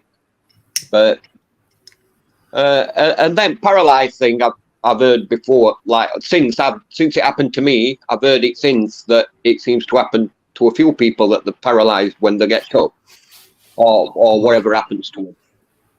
And then I've only just realised tonight, actually, just before you come on, and I heard it overnight, and somebody mentioned on one of lives, because they were live on overnight on to do with UFOs and fetal position, and I always sleep like in fetal position, and I've never realised before, never even entered my mind, because I just lay down and go to sleep. But I always like to be like in fetal position, and that's supposed to be something to do with UFOs. I don't know what, because I didn't really catch it all, but something about being in fetal position. Whether that's to do with them coming and then you're hiding, if you know what I mean, or trying to hide, I don't know, because a lot of people that have been or remember one have been took before, haven't they? But I wouldn't know. I don't know. I couldn't say I have. I wouldn't think I have. Has anybody else ever been abducted? The link is pinned. No. Click on the link. No. Come and tell us. Peter, what have you got Yeah. to add here? No, I have a very not strange experience, but it's with God. So it's not. No, we're doing UFOs, Peter, and I Area. know. So You need to ring up on the paranormal stream. yeah, Actually, there's a lot of UFO researchers now that are linking God. Yeah. Do you believe that aliens made us, Peter? No. Yeah, maybe. What do you think? But I have. I'm not going to tell it, but my experience is extremely good. Extremely good. So I can see somebody snoring in a bit. Yeah, someone's going to start snoring. Where's Paz? Oh no, Paz did say he was going to try and join us actually, but he did say he won't be watching a movie. Let me just message him. yeah. Anyway, If you go back far enough, I will hang up. So yeah, thank you. Have you not got any questions? I thought you had a question, Peter. I had John. a question for the Area 51, and I had a question for the person who said we never landed on the moon, because I don't think so. I don't think we landed on the moon. No. Never.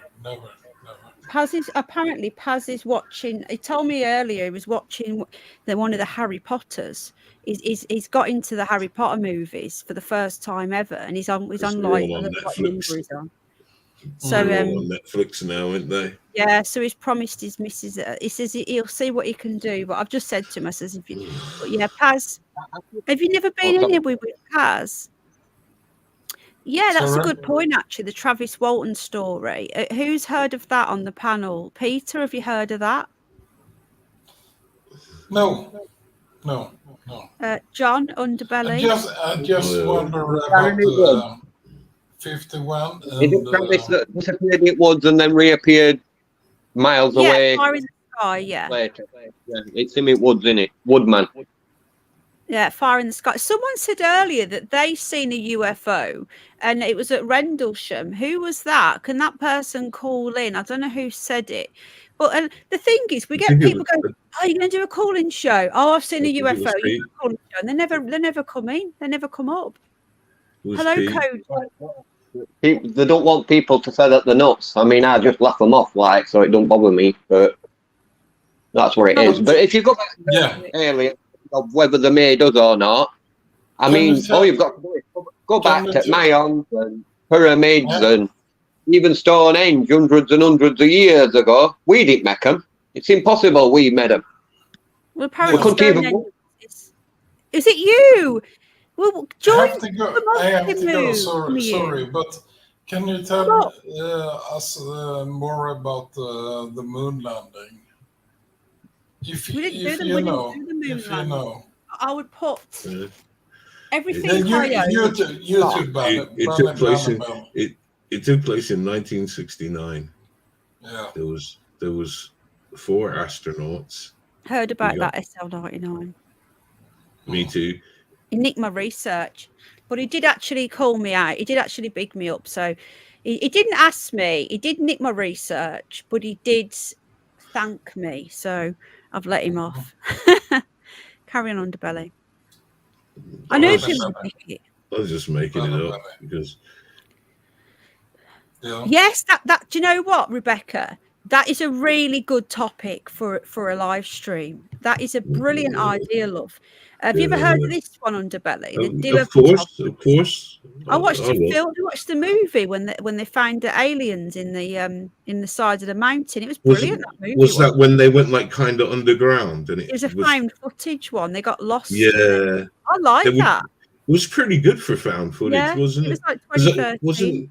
Wasn't like kind of they were doing a bit of time traveling or something? Yeah, it did end up like that. Yeah, it was. Yeah, I've not seen that for years. It's on Amazon. Yeah. That is, I think. It was a good film. I can't remember the name of it. It was called the Dilatov Pass Incident.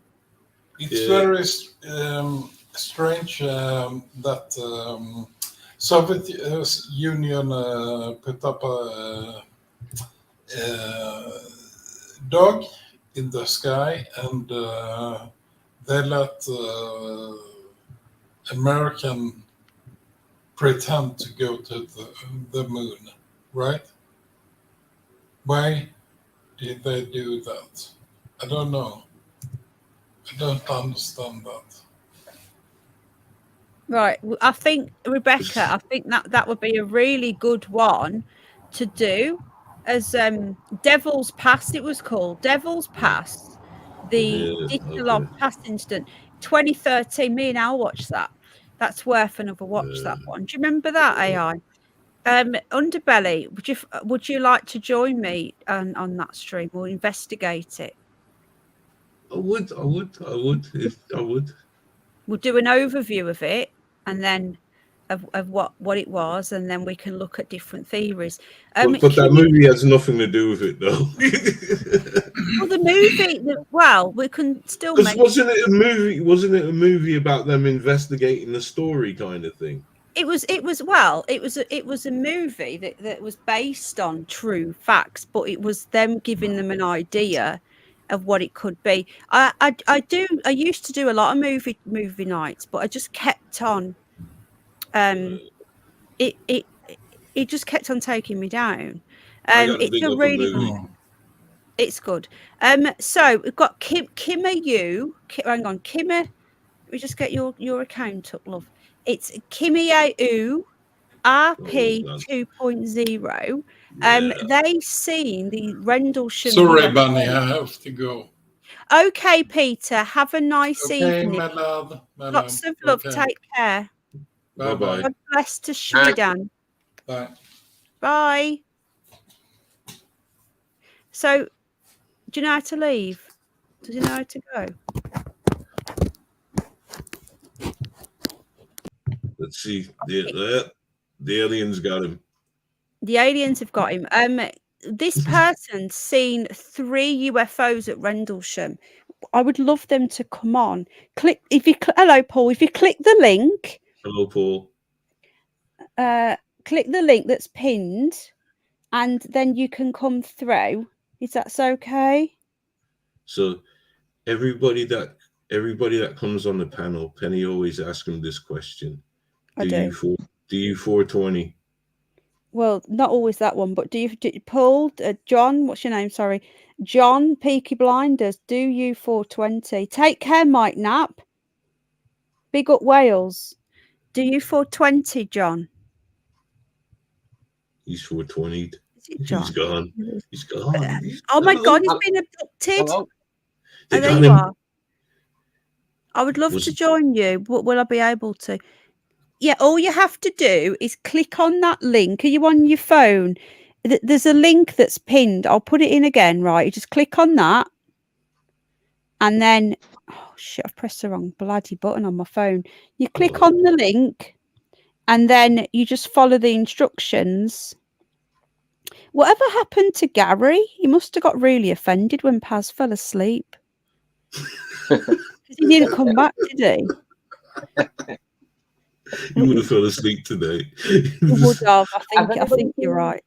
The moonland. Has anybody heard about the Russian airline that disappeared and then reappeared 20 years later with 89 skeletons or something on board?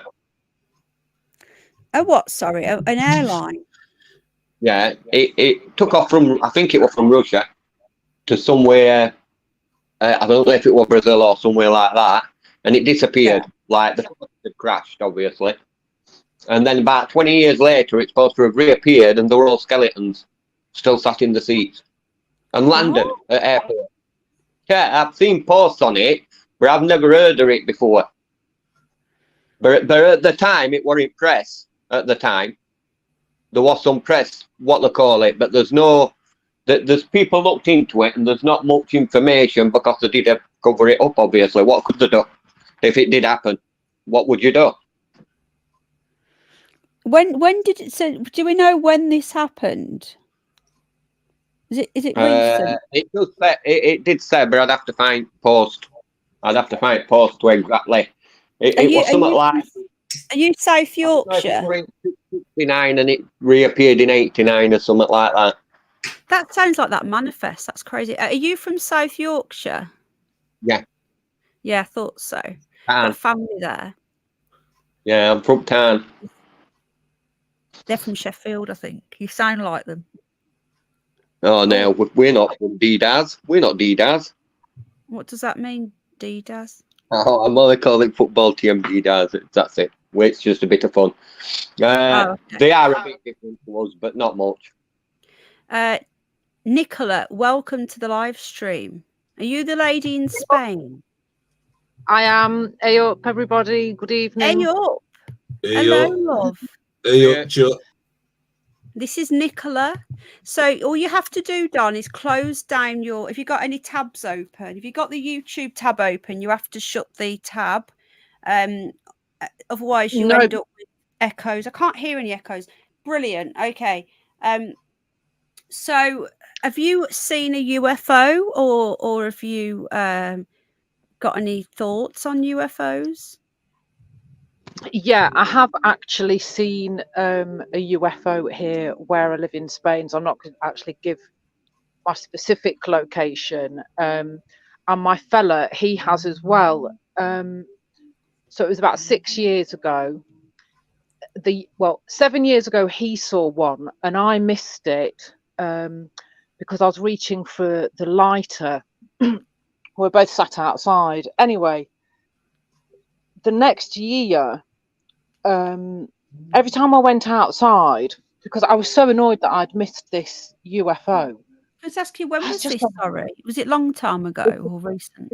This was about 6 years ago. So we live in the mountains in Spain, quite and remote. It was the first time he'd ever seen one ever. It wasn't for him. He'd actually seen one in Granada, like before I met him. And yeah, so he'd seen this one and he was like, oh my God, did you see that? And I was like, oh my God, no, I was just reaching for the lighter. I couldn't believe it. So a year later, every time I went outside in the evening, I'd like look up and I'd be like, come on. I just want to, I thought, because, I believed that he'd seen something.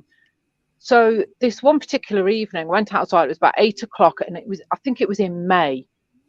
It was about 8:30 in the evening. He's a guitarist. I don't know if you can hear him. He's playing in the background at the minute in our studio. But he was making a guitar. So he was in his workshop and I was outside just like looking at the stars because you can always see, the sky at night and whatever. And I could see this really weird light. So I shouted him, and I was like, look at that light, it looks really fake. So I said, I'm going to get my camera. So I got my phone, put it on camera, and as I was zooming in on this light, it was like sort of shaking on. I thought I was just, it's a load of shit, really. As I was looking at where the light was, and I wasn't like, I was like looking at it in the distance. I wasn't like looking up. My neck, I was just standing up. My neck wasn't looking up, is what I'm saying. My head wasn't looking up. So as I was like, took a photo, this light, it was a light, but it was an actual UFO that you would draw if you were a kid. Like, it was a bright light. It had red, green, and blue lights rotating on it. It came forwards and then it shot to my left. Now, I reckon it was about, and the reason I think it was about like 30 meters up from the ground from where I was, because my flowers, I've got these hollyhocks, and they were about 6 or 7 meters high, were massive. And this UFO was about twice the distance again. Like, I wasn't like, what I'm saying is, I wasn't looking up in the sky and it's a dot and I see something. It actually came towards where I was and shot to the left. And as it shot to the left, it had a big tail on it, the brightest white light I've ever seen. The whole experience lasted about 3 seconds, I would say. And I was like, I was shouting, my fella, I was like, for fuck's sakes. And honestly, I literally nearly fell backwards. So he comes outside and I was like, oh my God, I've just seen a UFO. I've just seen a UFO. I was like, oh my God, I couldn't believe it. So later on in that year, a friend of mine, she's Spanish. I was talking to her sister, and we were talking about UFOs. And I said, oh, have you ever seen one? She's like, yeah. She said, I saw one. And we think it was around the same night. Wow, really? Yeah. So I've just gone cold. Is she in the area, or was she somewhere different? She was in the area. She was in the area. So the other thing is, now we get like rangers out here who look after wildlife and the forestry stuff, that kind of thing. And one time I built like this clay oven and I was drying it out with a fire. So I was making, there was lots of smoke. So he came by to see like what was happening, because he thought there was a fire. So we got talking to him or whatever. And my fella says to him, have you ever seen any UFOs or anything interesting? And he's like, yeah, loads of stuff. And I think when I've looked it up or looked stuff up, I now have seen the type of UFO that I saw. When you're at, like, say, I don't like Goose Fair, Nottingham, because I'm from Nottingham. They have like the red, the blue, and the green, like that gaudy kind of light. Those lights, do you know what I mean? Like those showbiz lights. That was the kind of lights that were on. There was like one of each colour, and it was slowly rotating. So when it came towards me, it was like head first, turned to the left, and it was like it was slow motion, the way that they were rotating, and then it like scuttled off. And so where it ended, so I'll just tell this, and then if anyone's got any questions, as it shot off, it was like it didn't like continue. It's like it went behind something. No, if I'm saying that right, like it disappeared. Now, where we are, there is about 500 meters as the crow flies, and a bit more than that. There is a cell tower. And I have thought, because I know what I saw, and I'd absolutely do a lie detector test. I just would, and I know what I saw, and I drew it. There you go, Rebecca. She'd do a lie detector test. There you go. Yeah, well, I absolutely would, and I can see it as plain as day as when it happened. And the other thing is, people think you're absolutely crazy if you say this sort of stuff. Not over but here, also.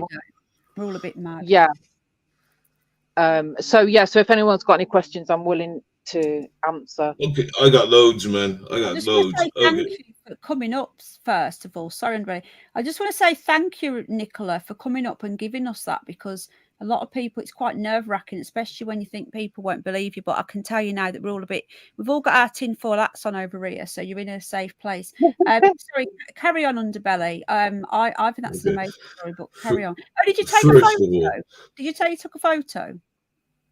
Right, so on the photo, I was taking a photo of this other artificial light that was still there afterwards. Like the light, that light didn't go. That wasn't the light.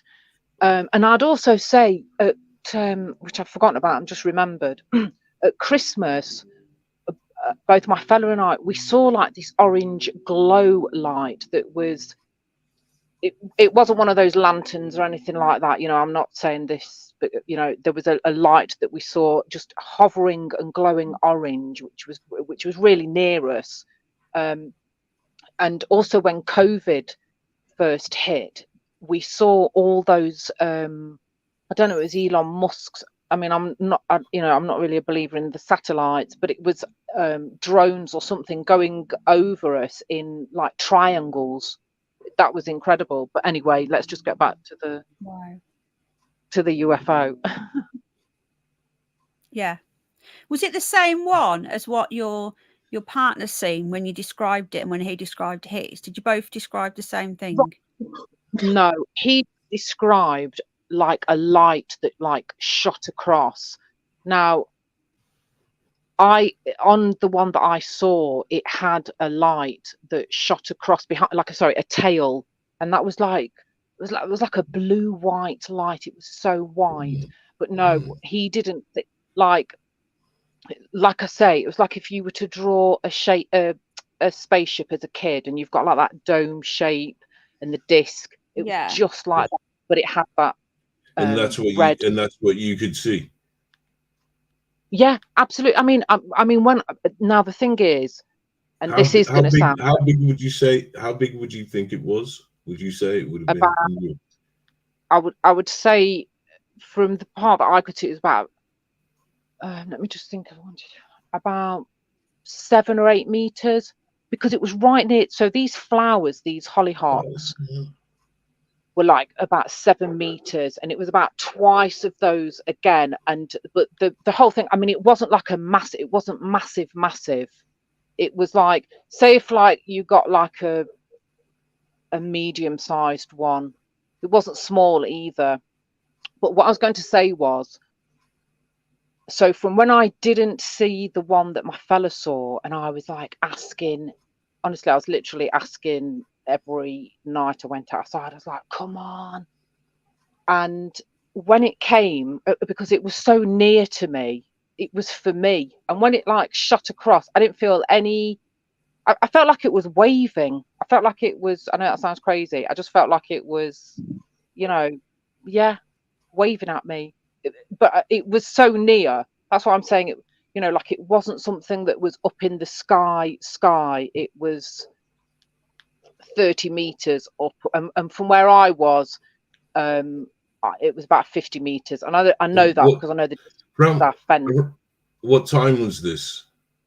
It was about I think it was about 20:08 in the evening, because the photo that I took hasn't got anything on it apart from me. Apart from just like a shaky screen, because I was zoomed in on what I thought was an artificial light. So yeah, I think it was about 20:08, and it was in the middle of middle of May, late May. It was late May. So it would have been a bit dark. Yeah, it was. Yeah. So when you said now, because you said you witnessed this for about 3 seconds, so it came down and just shot off. No, it didn't. Yeah, it didn't come down. It came towards me. It came towards you. Yeah, it came towards me. So where this other light was in the distance that I was like looking at, this kind of artificial looking light, it came from that direction. But like I say, it wasn't that light, because that light was still there afterwards. yeah, so it didn't come down, it came towards me, and then as I'm looking at it, it went to my left. And then if you imagine like where our fence ended, it's in, and if you could like continue a line up, when it shot off, it's like it disappeared. It, you know, the distance I saw it travel was 25 meters, and I just know that because I know where the fence. So, I know that's what the fence is. Without giving too much away, what's in that direction? Is there a mountainous area? Is it just She lives in a mountain beach? area, I think. Yeah, I live in the mountains. Yeah, I live in the it's called the Alpujarras in southern Spain. Has there been a lot of activities around there? Because mountainous areas are like what us theorists loves. Well, I mean, my fella, he's seen them in Granada. Him and his friend have Is that seen the same two. sort of area? My whatever it's called, the places in this world is terrible. Yeah, it's no, it's not the same area, no, but it's still you know, southern Spain, but no, it isn't the same area. I did after, right, so when I saw the Chinese Olympics and you see all the I think they used drones to create all their images and stuff, and I did think, wow, I wonder if this was because I can't remember hearing anything, so I was thinking, was this a what do you call it, a projection, let's say. I mean, it moved so fast, but anyway, whatever it was, you know, when I can, you know, I could see it now in my mind's eye. I know that it was like a 3D thing. You could see a solid object. Absolutely, yeah. I mean, yeah, it was an absolute spaceship UFO that just came towards me and then just shot left and was off. That was it. Yeah, because it's almost like, because I'd been asking for it, I think it just thought, yeah, don't ask, you know, be careful what you ask for, really. And did you feel scared or anything? No, I didn't. I felt really excited, to be honest. I thought, because like I say, because I'd like missed the one before and I just couldn't believe it. And so a friend of mine recently said there are people who do that. They ask, you know, they try and send their energy and go, come on, you know, this. I said, that's what I was doing. I said, that is what I was doing. I didn't know people did that to try and, you know, get UFOs to connect with them or come, and people do that. But so no, I just wasn't scared. No, I was excited. Can I just add as well? YouTube, it's hello Blackjack. YouTube chat keeps on freezing. It's nothing I've done. It's not the channel. YouTube is doing it to every single chat I go in. I think personally it's to do with that new heart. Now they've put this heart feature in, and I don't think that they've coded it properly. And what's happening is it's not working properly with the software, so they keep on, every time you do a heart it then freezes, or somebody else does a heart, so the chat is constantly freezing. It's definitely a YouTube problem. I would say make sure you're on the newest version of the app, see if there's any updates, and if not, they'll fix it. They will fix it. So just I want to apologize for the chat freezing. Just keep refreshing, guys. I apologize. We've got a question for you, Nicola, from Samuel. He says, ask her if it was blue with a tail and was it on a Friday? No, the tail was white, but I'm saying it was like that sort of bright white blue, but it was white. No, I don't know what day it was. For some reason, I think it was on a Wednesday. I don't know why. It wasn't. I would only know if I looked at the details on the phone details. Was it? Right. Okay. Any more questions? Anybody else? Yeah. There was somebody. Was it Miss L? Come up, join. Click the link. It's your chance. Come and tell us your story. Yeah. Let's hear it, man. Come Don't on. be shy, Nicola. We- Now you've we- been up. It's not that We've got a scary, guy. is it, darling? We've got a guy that's a sperm donor on here, man. For We the have, yeah. cosmos. Well, I feel for you, John. I really do. John Anyway, was abducted. Yeah. You know, I think it was last year or around that area. Did you see the ones going up to the star? Did I see the one going up to the star? What do you mean? Yeah. The like what it was summertime like this. I filmed it, but when I put it onto one of UFO ones, there were hundreds that filmed it that were out. Have you, At that have you time. got that video? I have somewhere, yeah. I can maybe send it. I might have. I don't know if it's this phone or one of my others because I go through You phones. I uploaded drop to them your a lot. YouTube channel at the time.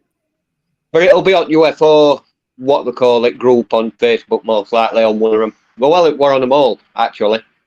And That's I've never got to the bottom of it because they weren't just one. It was just continuous 1, 2, 3, and then a couple of 3, 4, 5 seconds later, another 1, 2, 3 would go up into this star. And they were going into the star. That's all you can. And then you could see them with naked eye. So how big were they? I have no idea. But When was you know, this? Sorry. eh? When was I think this, it was sorry? last year. Right. Interesting. So has anybody else got any stories of seeing a UFO? Or Miss L, please come up. Don't be shy. You just need a phone. You know, you can just click the link and it will just follow the instructions. John and Nicola are first timers, I think. You're both first timers, aren't you, on a live stream? Yeah. I've been Yeah. on other live streams. First time on I've here. never been on. Nicola's never been on one before. Nicola, Me you know, neither. I've never yeah, been on one before. Underbelly's a streaming version. Nicola, you know, when you said that the ranger said that there's always stuff going on, that's really interesting. So Yeah. there's other people in the area that have seen the exact same thing. Good night, Jane. Good night, Jane, love. Yeah, that is possible. And I think so. People say it's mainly dog walkers and smokers that see UFOs because they're outside. Yeah. And obviously these rangers are also outside. I mean, the funny thing is it's a bit like a Bigfoot thing, you know. Yeah. I've you know, which I find interesting. People think it's Bigfoot and the UFOs are connected. I mean, we literally have got all the things that a Bigfoot needs, you know. The Miss food. L's a bit shy. Miss L, honestly, darling, you can't go wrong, really, because if you do go wrong, then all what will happen is you'll just throw yourself out, which Claire has done that about 50 times on one live stream. And if poor Claire can keep coming back, and we love you, Claire. I just, sweetheart, just think it's just me and you on the phone having a chin wag, all right? Underbelly's playing us up. So Nicola, that's really interesting. So it seems to be around that area. You know, it could be worth doing, maybe setting up a camera, because I'm guessing you see the stars really well where you are then, Nicola, being in the mountains. I'm guessing. Is it really? I tell you what's interesting, where the mountain where above us is. So the Spanish have with their mules, which is like a horse and a donkey crossed, they have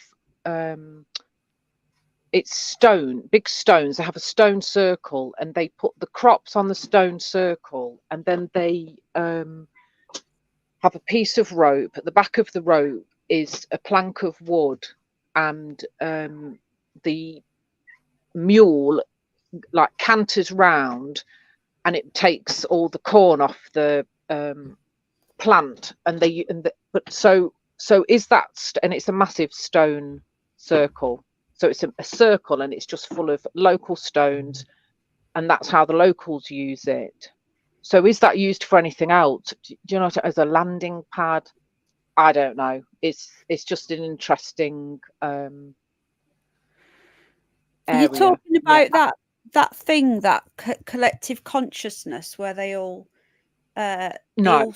no, okay, they all sit down, don't they? And you know what I'm on about, don't you, Belly? And they all sort of, there's people that reckon, hello Buggy, there's people that reckon that they can actually summon a UFO. with humming and chanting. Well, that's what I think I did. That's what I think I did Yeah. without knowing that that's what I could do. But this stone circle thing it's used in agriculture to like get the the wheat from the chaff, so to speak. And but is it? But it's in I just think, is it used for something else? Because it's a big stone circle. It's got all the stones on. But I know that. Just remember the movie The Wicker Man. You never know. Well, exactly. I do think places that are very quiet, like where I am, you're hardly going to ring your local police station and tell them what you know what you just saw at all. So I think it's very safe. Really? I think it's quite safe for UFOs to be flying around with nobody really spotting them. Oh, Boogie, really? Our Boogie's birthday tomorrow. I remember your birthday last year. Oh, well, happy birthday for tomorrow. Happy birthday. Stuart, don't be a troll. Your account's birthday. like a week old, and you're coming in dissing my channel guests. Like, if you want to be rude to me. Don't be rude to guests. So, Miss L, is this the last Don't be call? rude to our guests. Yeah, be rude to me. Oh shit, what was that? It's gone 10 o'clock now, so I'm going to get off in a minute. Paz isn't coming up because he's watching Harry Potter. So yeah, he probably didn't want me to tell anybody this, did he? So it's a bit late now. Sorry, Paz. I know, yeah. Anybody else got any stories?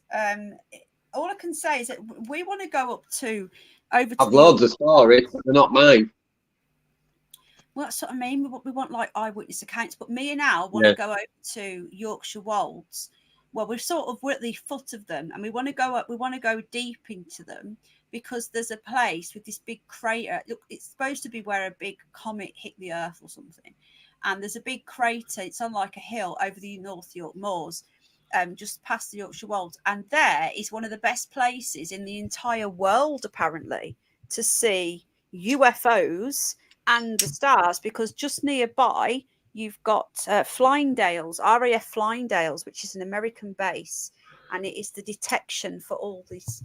Anything that's coming from space will be picked up from there. So that apparently it attracts the UFOs because of all their little signals. They've got them big, massive dome things that they've got like these special satellites. So they seem to be attracted to it. And me and Al want to go up there one night. We'd have to take the babby though, so we'd have to like. He's 8 now, but we'd have to go when the nights start turning in. If we go about 7 in the dark, and then we can film them and see if anything. I bet you, if we stand there long enough, there'll be something. What do you reckon, Underbelly? There's a good chance. No light pollution. There's no light pollution. Even if it's just shooting stars, it'll still be nice. Miss L, you can do it, darling. I tried. Oh, hang on a minute. It's trying to make me. Right. Okay. What about if I turn that off? I will turn authentication off for you. So just give me a minute. Then you won't have to authenticate then. Because there's a way of turning that off. Guests must authenticate via Facebook or YouTube off. Right, I've turned it off now. So try again, darling. And she's going to try and come on and tell us her story. So you don't have to authenticate. Can somebody remind me to turn that back on after? Because it stops the baddies. Yeah, we want to get an infrared camera. Definitely. I want to go to I'm a federal agent, man. You blew my cover. I have to go. What did you make of that, Nicola? What my hubby was on about the have you heard about this at Area 51? Do you believe there was aliens there? It's the first I'd heard of it, with the children. Yeah, I've never heard of it either. But what that brought to mind was, I don't know if you remember when the Jimmy Savile thing came out, and there was this awful black and white photo of a girl in the hospital bed, and she'd got like a lip sewn up. Now you can't get that photo now, but that was the image that came to mind when he said about the disfigured children. So it wouldn't surprise me. I don't remember that, but it sounds horrific. Thank you, babe. Oh yeah, so yeah, I don't know about the. I mean, it sounded really, really interesting, but yeah, I'd never heard of it. Vicky, I need to do that. Sorry, I'm really behind because I've been so focused, but I will show them the orbs. Yeah, show us the orbs. Best not to play around with this stuff. Well, we can go and have a look, can't we?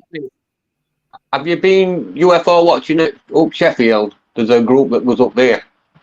No, I haven't. I don't really go UFO watching because I can't do anything. I've got a child and I have no look after him. I did see it, Vicky.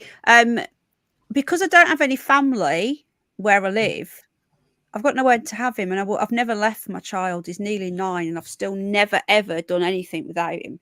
So he'd have to come with me, you see, and I can't really take him. But if we just go for a drive at about 7 o'clock at night, and he's got his tablet, then we can. I'll just nip out the car and leave Al in the car with him and film the sky. It'd be good. Yeah, so Miss L is trying. Okay, you try now, love, before we go. I'll hold on for you. I've turned authentication off.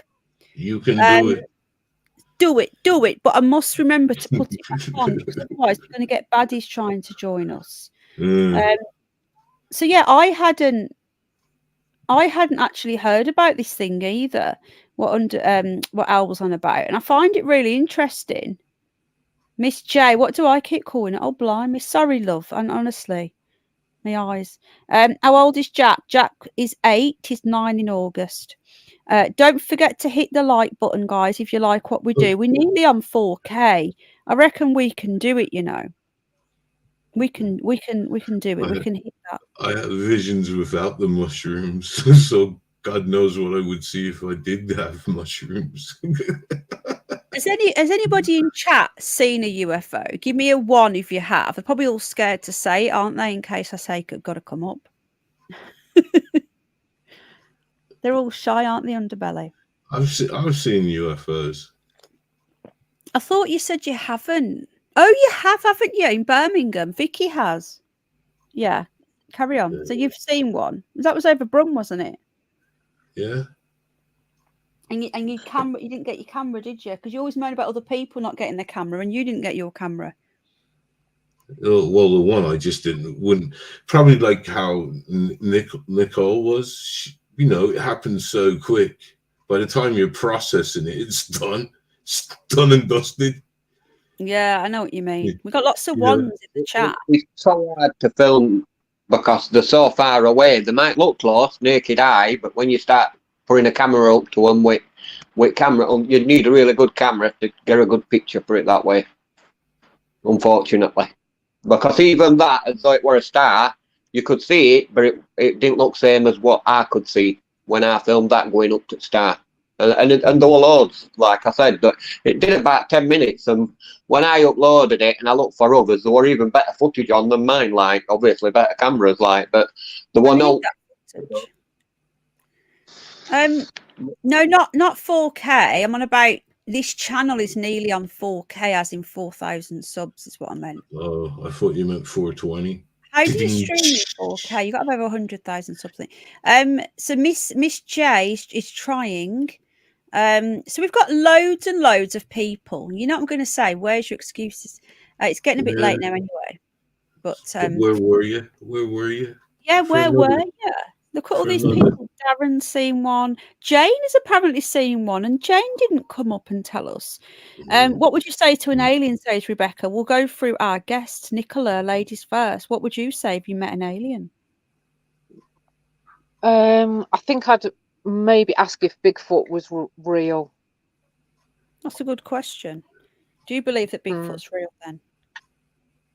Well, do you know what? Since I saw the UFO, I just think, well, and about Dogman, I don't know. Yeah, it's a possibility.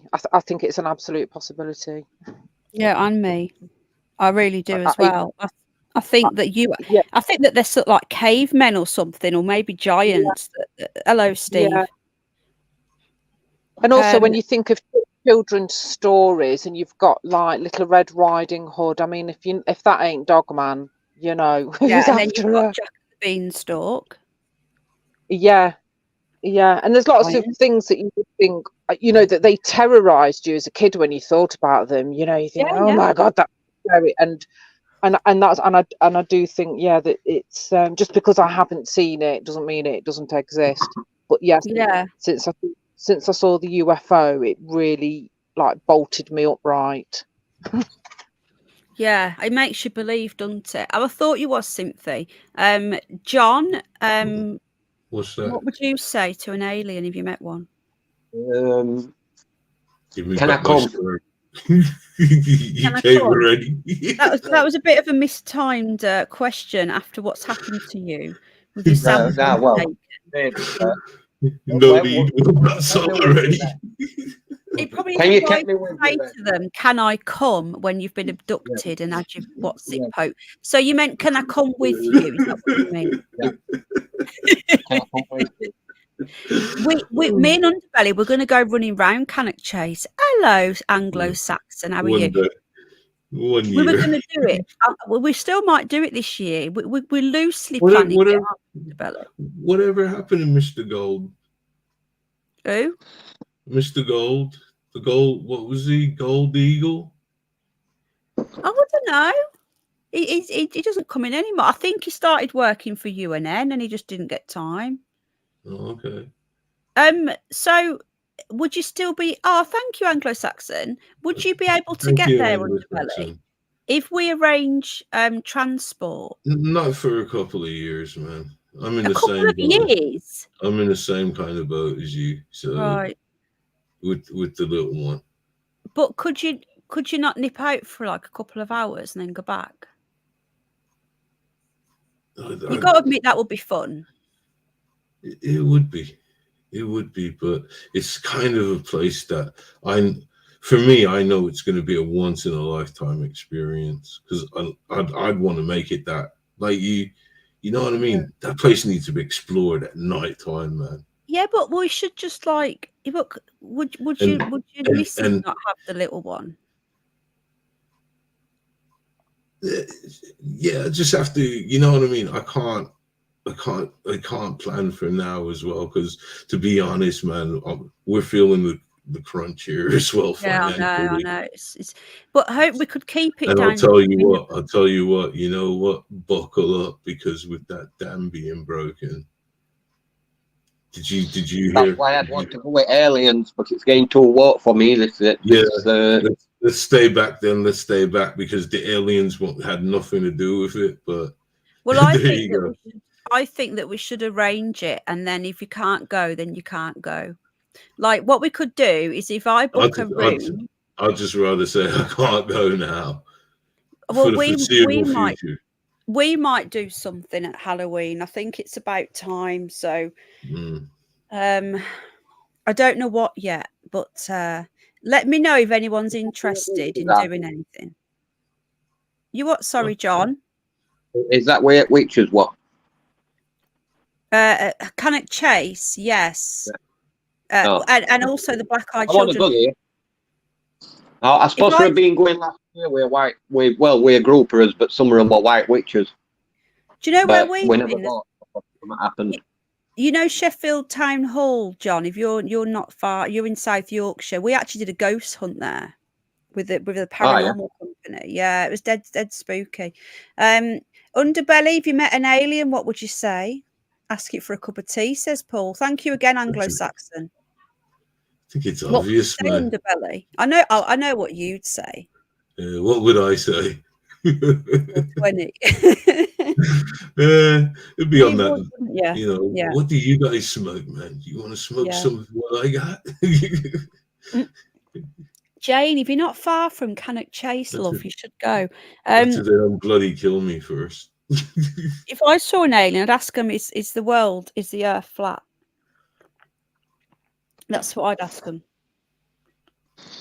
There's so many questions though, isn't there? Like that even just about life, about us, like humans. Where did we come from? Everything, literally, from day one. Good night, Julie. Exactly. Like if you look at a human. Lifetime. But what if they were just travelers and they couldn't answer none of these questions? No night, Julie, love. Love to tofu. Teddy's twin. I was gonna say, like, you think about humans, right?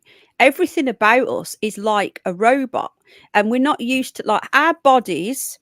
If you were going to create an advanced AI system, as advanced as you could possibly make it, then our body is that. So I still believe that our soul goes somewhere and comes from somewhere, and we're in this meat suit to experience this physical realm wherever we are. And because if you repair, don't you? You look at everything you got, literally everything inside your body works like a machine would work. You've got all your wiring up, you've got your heart, which is it pumps the blood around, and you've got like your skin repairs itself, your liver can regrow. Everything about your body is like it's been designed from the ground up. And in the future, we're going to have advanced AI that is exactly the same, it looks the same, it sounds the same as a human. So if that's the case, then how do we know that we are not advanced AI from millions of years ago? And the souls or whatever they are have created these bodies to put us in, because no matter how much they have experimented on humans, they cannot find a soul. Where does it come from? Where does your personality come from? Where does love come from? They've never been able to find any of that. It's not a physical thing. So obviously it comes from somewhere, and that's what I believe. And I do really believe that we are made to experience this, whatever it is. I don't know what we're in or what we're on, but I certainly don't believe what NASA tell us. I don't believe we're spinning around a black nothing of nothingness, and that there's no creator, and that we just banged two rocks together millions and billions of years ago, and this life just appeared out of nowhere, and DNA just happened. Like, you need at least 2 cells to create it, and where did they come from? Even if you had 1 cell, you would never be able to get another cell. So there you go. I believe that there is a God as well. I do believe in God. Underbelly, what do you reckon to my theory that we're all some sort of advanced AI? See, I would buy into that, but then how advanced? Because we have feelings, we have emotions. They've put the soul in. Whatever we're from, they've put us in. They've added us in so that when we're born, it's why, you know, sometimes, like when I had Jack, I knew him. When he came out, I actually knew him. It was the most bizarre feeling ever. And it was like he was given to me. Yes, that's right, Band again. Look at DNA. It's little codes. Literally, that our DNA, if you look at what a DNA looks like, it actually looks like a load of little codes, little numbers. And it's literally it's our code. And they tell us in TV. If you remember that the X-Files did that new series a few years ago, and they actually said that they found codes written in DNA, and that's how the government were owning people, by injecting these things into them. You know, people can laugh, I don't know, but I do believe that we gifted these same people again that we've had before. And I think if that is true, it makes you less scared of dying, because you know that you're not actually going anywhere. You're just going out of this particular meat suit or this particular realm. Can I just say? Oh, sorry. Go on, Nicola. I just wanted to say, there's a channel called, I can't remember what it's called, but they do a video on the Cabbage Patch Kids. Have you seen it? No, I remember them though. Right, well, this is like the first film ever made, and it's a French film, and it's a woman, and she's kind of prancing around. I think it's like, I can't remember what year it is, Blimey. but Must she's be on. holding a baby in her hand, and then on the she's on a stage, and amongst the she's walking through a cabbage patch, and it's like someone's filming her. It's a black and white film. She's got one baby dangling by the arm, and then the other one she just kind of puts on the floor. Mind Unveiled, that's the channel. And what they show are these postcards that were they're picture postcards of children in a cabbage garden, and it's like where babies have come from. So back in the they used to have these world shows, and they used to have babies in incubators. Have you seen that at all? Has anybody? No. Don't Right, think so so. Mr. Spliffy right, so says they, Mind Unveiled channel. Hello, welcome, Mr. Spliffy. Hello, Katie. so Carry on. if you googled babies in incubators, they were on show at these world fairs. Now people have said, like, where did these babies come from? Why were people fascinated by them? There were too many babies in this one place for them, you know, like you've got all the mothers and all the this, but they were neatly in, you know, blankets and whatever. So on the Mind Unveiled channel, they show babies growing in the garden. Now in the comment section there were people saying, oh, my granddad used to say he came from the factory, he didn't have any parents. And there were loads of people who were saying this in the comments. I remember this. My grandparents were saying, "You come from the rabbit." Hello, Renewed. You come from the rabbit, the cabbage patch. Yeah, yeah. I'd forgotten about this. I know, it's weird. So also, my friend, he said, in his country, they use that to tell the children about the birds and the bees. They say, "Oh, they're in the cabbage patch. They came," you know. That's like, so it's also used. But you know, it's absolutely fascinating because there's a, you know, the Cabbage Patch dolls that came back round again, and then there's a woman in like the Cabbage Patch factory with the dolls, and she's going, "Oh, is it a boy or is it a girl?" And it's just like, you know, it's a right money making machine. So it's a really interesting thing to look into, just because of like people were fascinated by looking at babies in incubators. And yeah, the channel is called Mind Unveiled.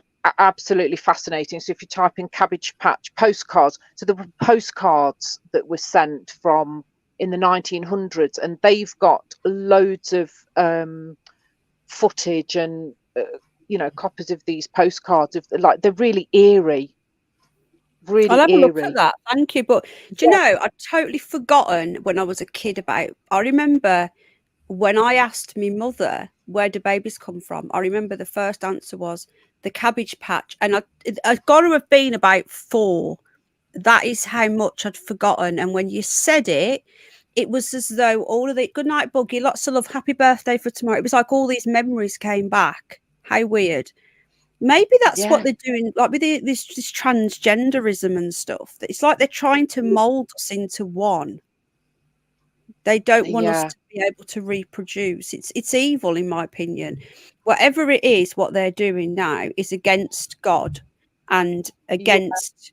They're trying to push it. Now, there are still genuine people, I believe, who are born in the wrong body, but they're trying to change society so that everybody thinks they are. And I think it's messing up kids. Yeah, what I saw a comment today, it said, you know, they're trying to normalize all the paedophilia so that when the crimes come out, it's all, you know, it's all right. I mean, I saw a podcast. I would never have watched this podcast had I not watched your video. I watched this podcast last night, and it was called The Koch. So it's 3 lads talking about Philip Schofield and his saga. Oh no, I'm going off on the subject. Stop. I'm not going to go there. No, not going to go there because we're going off the subject. Sorry. Tell me next time. Tell me Yes, next time. I will. We'll do an open panel and you can come on up, yeah? Yeah, Would that'd you- be great. Yeah. Yeah. So I'll probably do an open panel on Friday so that anyone can come up. So that'll be good to tell us then. Yeah. That's interesting. Daz R. Russell Brand has a video with babies in tanks in a room. Very interesting. Exactly, And Rebecca. that's just Well, in Russell Brand's guest bedroom. Yeah, Russell Brand, another one. Right. There's dodgy footage of Russell Brand talking about hiring his friends' children on the Lorraine show, and I'm not sure if it was the Ellen show as well, but he's on 2 programs. But also footage of him, like he's talking to this 12-year-old girl. He's got his arm around her, and you can see she's clearly uncomfortable. They're like at a car boot or something. I can't remember, but yeah, Russell Brand, awful. Ugh. But he's at least he's putting the truth out, but he's giving us a different version of it. I just want to add as well, Rebecca is trans, and she's totally against all this crap. And Rebecca's been open about this, and Rebecca says here, I've found that people, I know about 4 different transgender people, and they're all people that have either known or have been transgender for many, many years, like, you know, but they all agree with me about this sudden, it's everywhere. Well, and I it's think making children who would be gay. There could be children who could just be gay. Because I said this to Al last night. I said, when I was about 10, I went through a phase where I was always playing football. I loved football, and I was quite tomboyish. Tomboy. Yeah, exactly. And if that was now, they would have told me that my name was Peter, and they would have drummed it into my head. But you go, how come we got tomboy, but we never got a tom girl? You did. Well, we did, I think we did. Yeah, Tommy girl. Well, from Tommy Hilfiger. I saw tomboys obviously because they played with lads, but I never saw lads wanting to be girls. Yeah, they called them Nancy boys. Yeah, I don't remember that. I remember Tommy. That's amazing, Rebecca. I didn't even know they could do the surgery back then. I'd love to interview Rebecca about this on this channel, but on a separate stream, obviously, because this is going to end now. But I would love to interview her if she ever got the confidence to do that, because it upsets me that the ones that are shouting the loudest don't actually represent the majority of trans people, these trans activists who push all this, when actually most transgender people and most, gay people don't want it. They don't want to see drag queens in libraries, What's the Q stand for? It's the new anorexia. The trans is the new anorexia. Yeah. That's what it is. It's What's the Q stand for? What Curious. What's LGBT. Queer. Oh, Queer. What's the G stand for? Gay and queer is the same. It used to be a P. It only lasted about a week or 10 days, and they changed it to a Q. Yeah, I remember that. It's funny, right? We had gay and queer, same thing, innit? I don't know these days. I've got different words for everything. Right then, if nobody else is going to come up and talk about UFOs, I'm going to end it. We've been going for over 2 hours, nearly 2.5 hours. So we've covered quite a lot tonight. We've covered Al's theory from this book about what happened at Area 51. There's so much more I want to do. I've found online the Roswell report, a declassified report that was declassified in 2011. So I think we should do a part 2 where we'll go through that report, and maybe we'll get other versions of what people think happened in the Roswell. And also we'll do a second half, will be another UFO phone-in.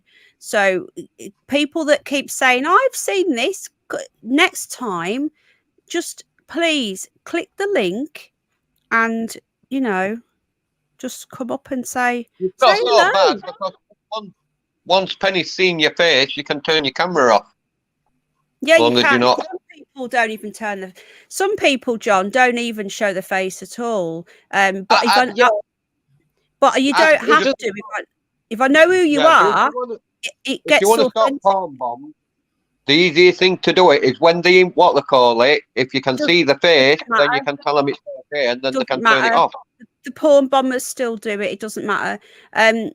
I can But if you authenticate. see the face, I can authenticate you through StreamYard. So I knew it was you because I authenticated you, and I knew it was Nicola because I authenticated you. You've both got YouTube channels, and StreamYard authenticates, and that's how I knew it was you two. If it's someone completely new, all the porn bombers have gone on camera. This. They don't care. They're usually on drugs or something else. I will buy a microphone. Oh, brilliant. Oh, that is so cool. I would love that. Would be amazing. I will buy a microphone so we could talk to you about my UFOs experience. Feel free to email me and let me know. Jane, would you pop me email address in, please? And then you could pop me an email and then we can set it up. Underbelly, I'm sure you would love to talk to Kim as well, because she actually seen 3 UFOs the night of the Rendlesham incident. Thank you, Candice, darling. Yeah. I want to go there. I'd like to go there, Rendell.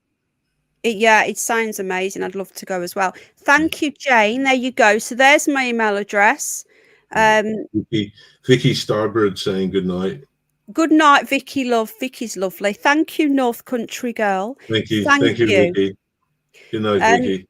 Al is reading the book again. Well, he doesn't an audio book. He listens to it 3 times. He likes to listen to a book over and over and over. So he's having he wants to go through it again. But I want to try and find for the next one. I want just an overview tonight. I want to try and find the articles that this woman's used, because like you, Underbelly, I'm intrigued.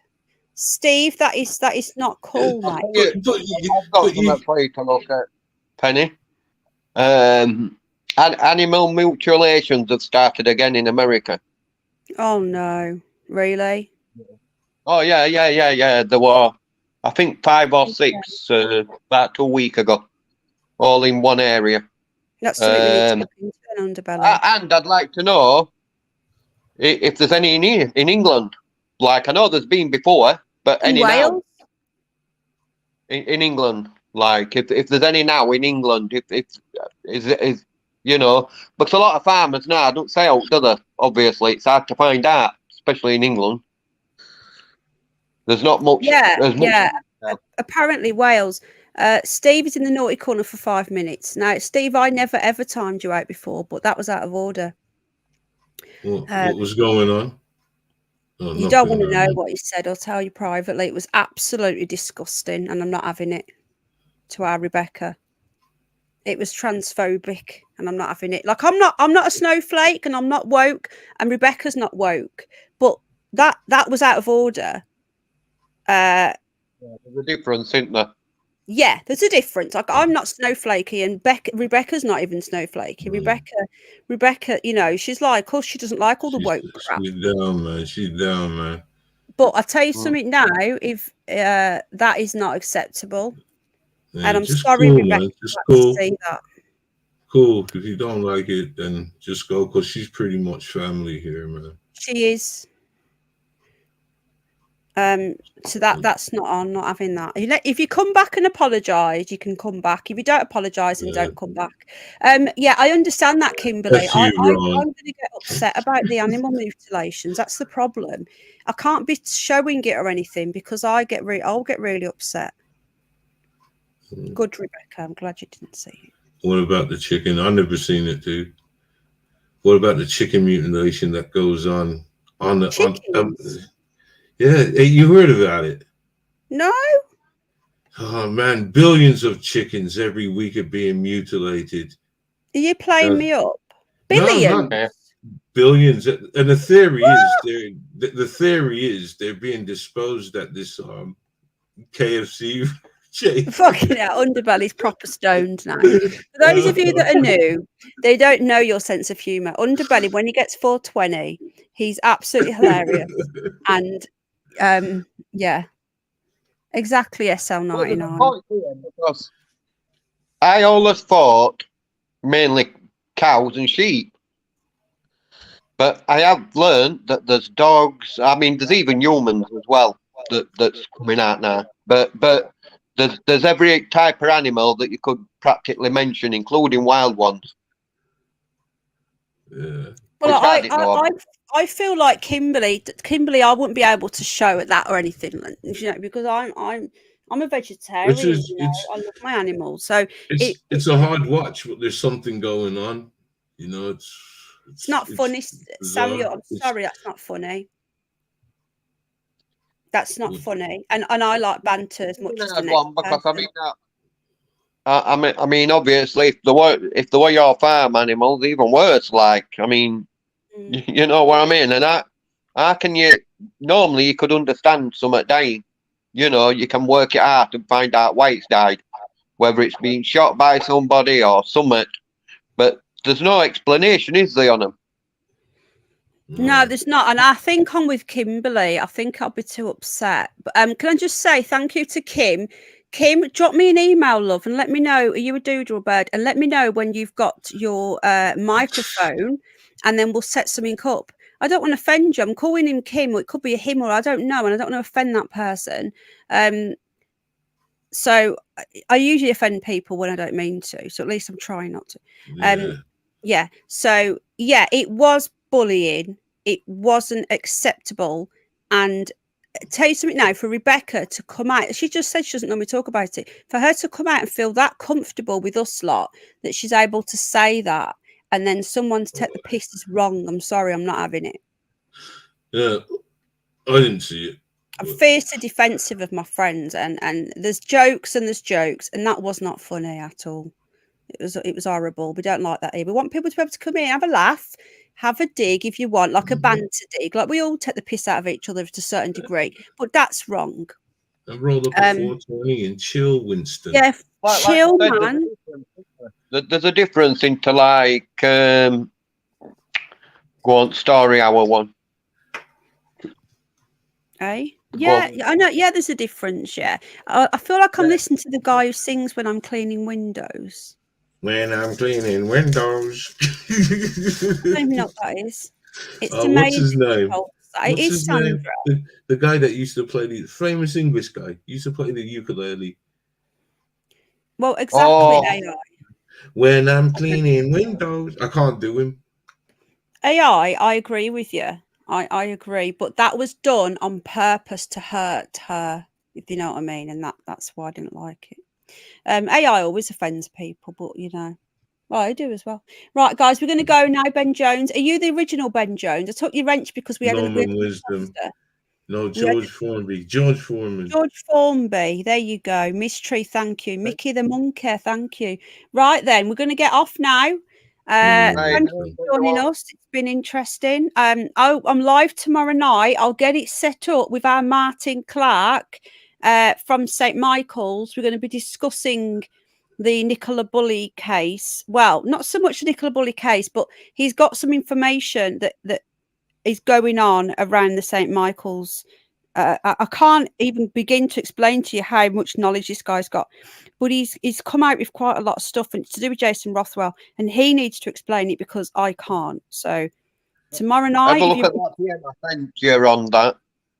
The what? Sorry, that PM I sent you on Nicola Bully. Yeah, will do. I'm really behind, mate, because I've just been focusing on the. That picture. But I ain't seen it, and it bugs me, little things like that. Right, I'll have a look then. That's Thank you for sending me that. Boys, because it's on car, and that's why I asked if he's into boys. Oh, right. Okay. Don't say anything else then. Let me have a look. But yeah, yeah. I've always say no more, son. Say no more. Yeah, I've just got back. Please don't go. Mystery, it's 11:15. I've not even eaten anything since yesterday. Thought I heard Rothschild. Can I ask a quick question, real quick? Go on then. Rebecca, are you watching from? It's from season 2 on. Yeah. Well, I'm watching Where it do I online. watch it? I can't find it. I think it's MGM. Fucking hell! I love that, the first season. It's good, isn't it? I don't know where it was. Did you on ever watch? Sky. Did you ever watch Lost? Yeah, I watched Lost at the time. Is I it remember. like is it like Lost? Yeah, Lost was more slow though. Lost Okay. was Lost. Lost was the thing is with Lost. This was back in the day before we had Netflix and that. We've gone backwards now. We have to wait a week for every episode. Do you remember back in the day we had to wait a week, and then we've gone backwards now and we have to wait a week again. But which I don't like doing. But Lost was the most frustrating show I've ever watched in my entire life. It was just forever, didn't it? nauseating, and then they didn't even tell us everything after, and I've lost the remote. Where's the remote gone? I don't know where the remote's gone. So do I need to get MGM then? I'm sure I've got that. I don't know what I've got Amazon and Sky. And have you watched that Poker Face? That was brilliant. Anyone watched that on Sky? But nobody's watched it. It's got her out of The Orange is the New Black. It's got her out of Russian Doll. I forgot what her name is now. She's really good. Have you seen Russian Doll? No, I never watched that. You'd like it. Nobody's watched anything that I've watched. Yeah, Rebecca, watch it online, man. That's where I watch it. It's bad. It's good. It's good, isn't it? From. Why have you asked Rebecca about From then? Has she watched the first season or something? No, because she's a big horror fan. Oh. It's not just horror though, is it? It's mystery. I like mystery. But it's the horror that kind of keeps me. Is it? Yeah. With me, it's the But I'm sucked in now.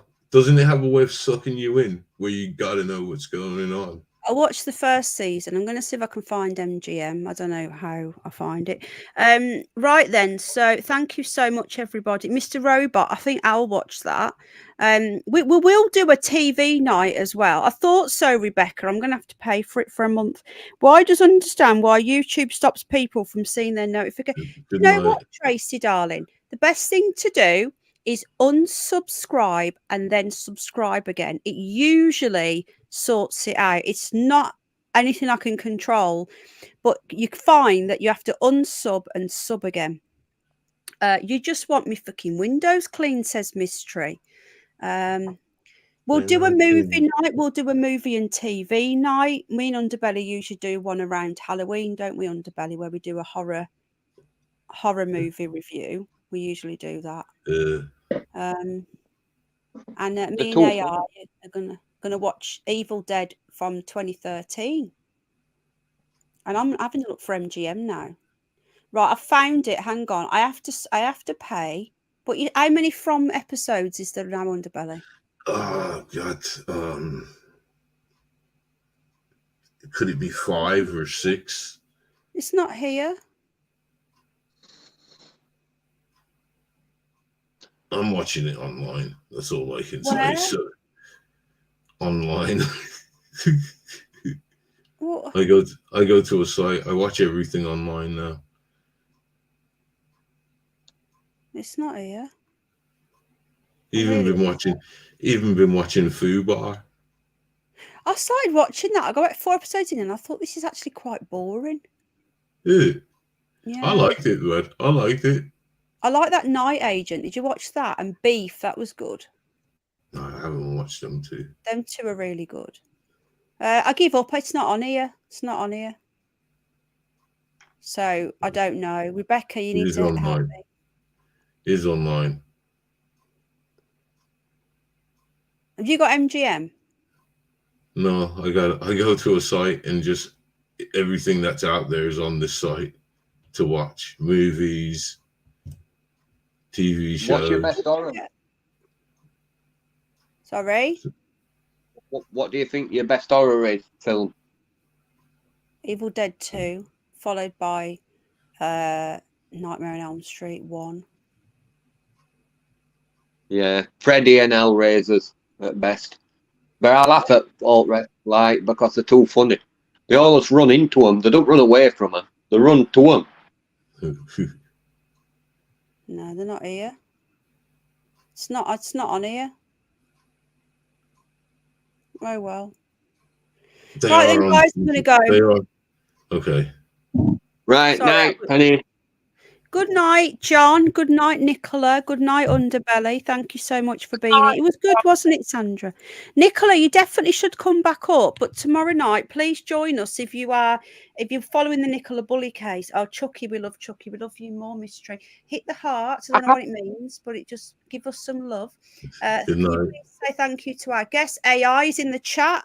AI did Good night. fantastically, and he'll be returning for part 2.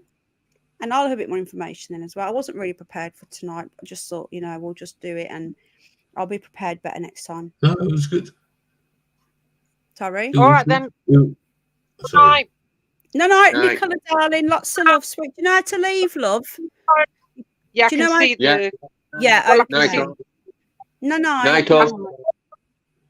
See you No, no. later. No. Lots of love. God bless. You're an hour ahead of us, aren't you? Right. Good Oh, night, good morning. everybody. Thank you for being here. If you're not subscribed to the Hidden Underbelly, Then don't. please do Don't. subscribe to the Hidden Underbelly, who's recently hit 60k. So that is really, really good. Hello, Lauren Love. Have you seen? There's an exposure video about you coming out. Oh, they're always doing that, Lauren Love. All I can What's say that? is just unsubscribe. They've done all sorts, sweetheart. What's The that? trolls. What's Oh, that? there'll be another exposure video. Lauren, What's an exposure video? the trolls make videos on me, don't they? I just ignore them. Oh. All I can say, Lauren, is unsubscribe, because what happened, I have, Jeff, thank you. All I can say is they want attention. They use my name to get views and clicks. So the best thing you can do is unsubscribe and block and ignore. Okay? Just ignore. The trolls will continuously troll me, and I'm just going to say, I just put it down to jealousy, because what else is it, So they can expose whatever they want. Okay, they've already tried exposing. They've even faked PORN of me. They've done all sorts. What's that? What's The that? technology they've got. They What's faked. What's a PRON? They took audio from me seeing a scary spider and going, "Oh God, oh." And they took audio from that and put it against. Yeah, you don't want to know, guys. Just don't watch it. All I'm going to say is the trolls want clicks and views, and by watching it and telling me, you're doing exactly what they want. So the best thing to do is ignore. All right, guys, take care. Lots and lots of love, and I'll see you all next time. Bye.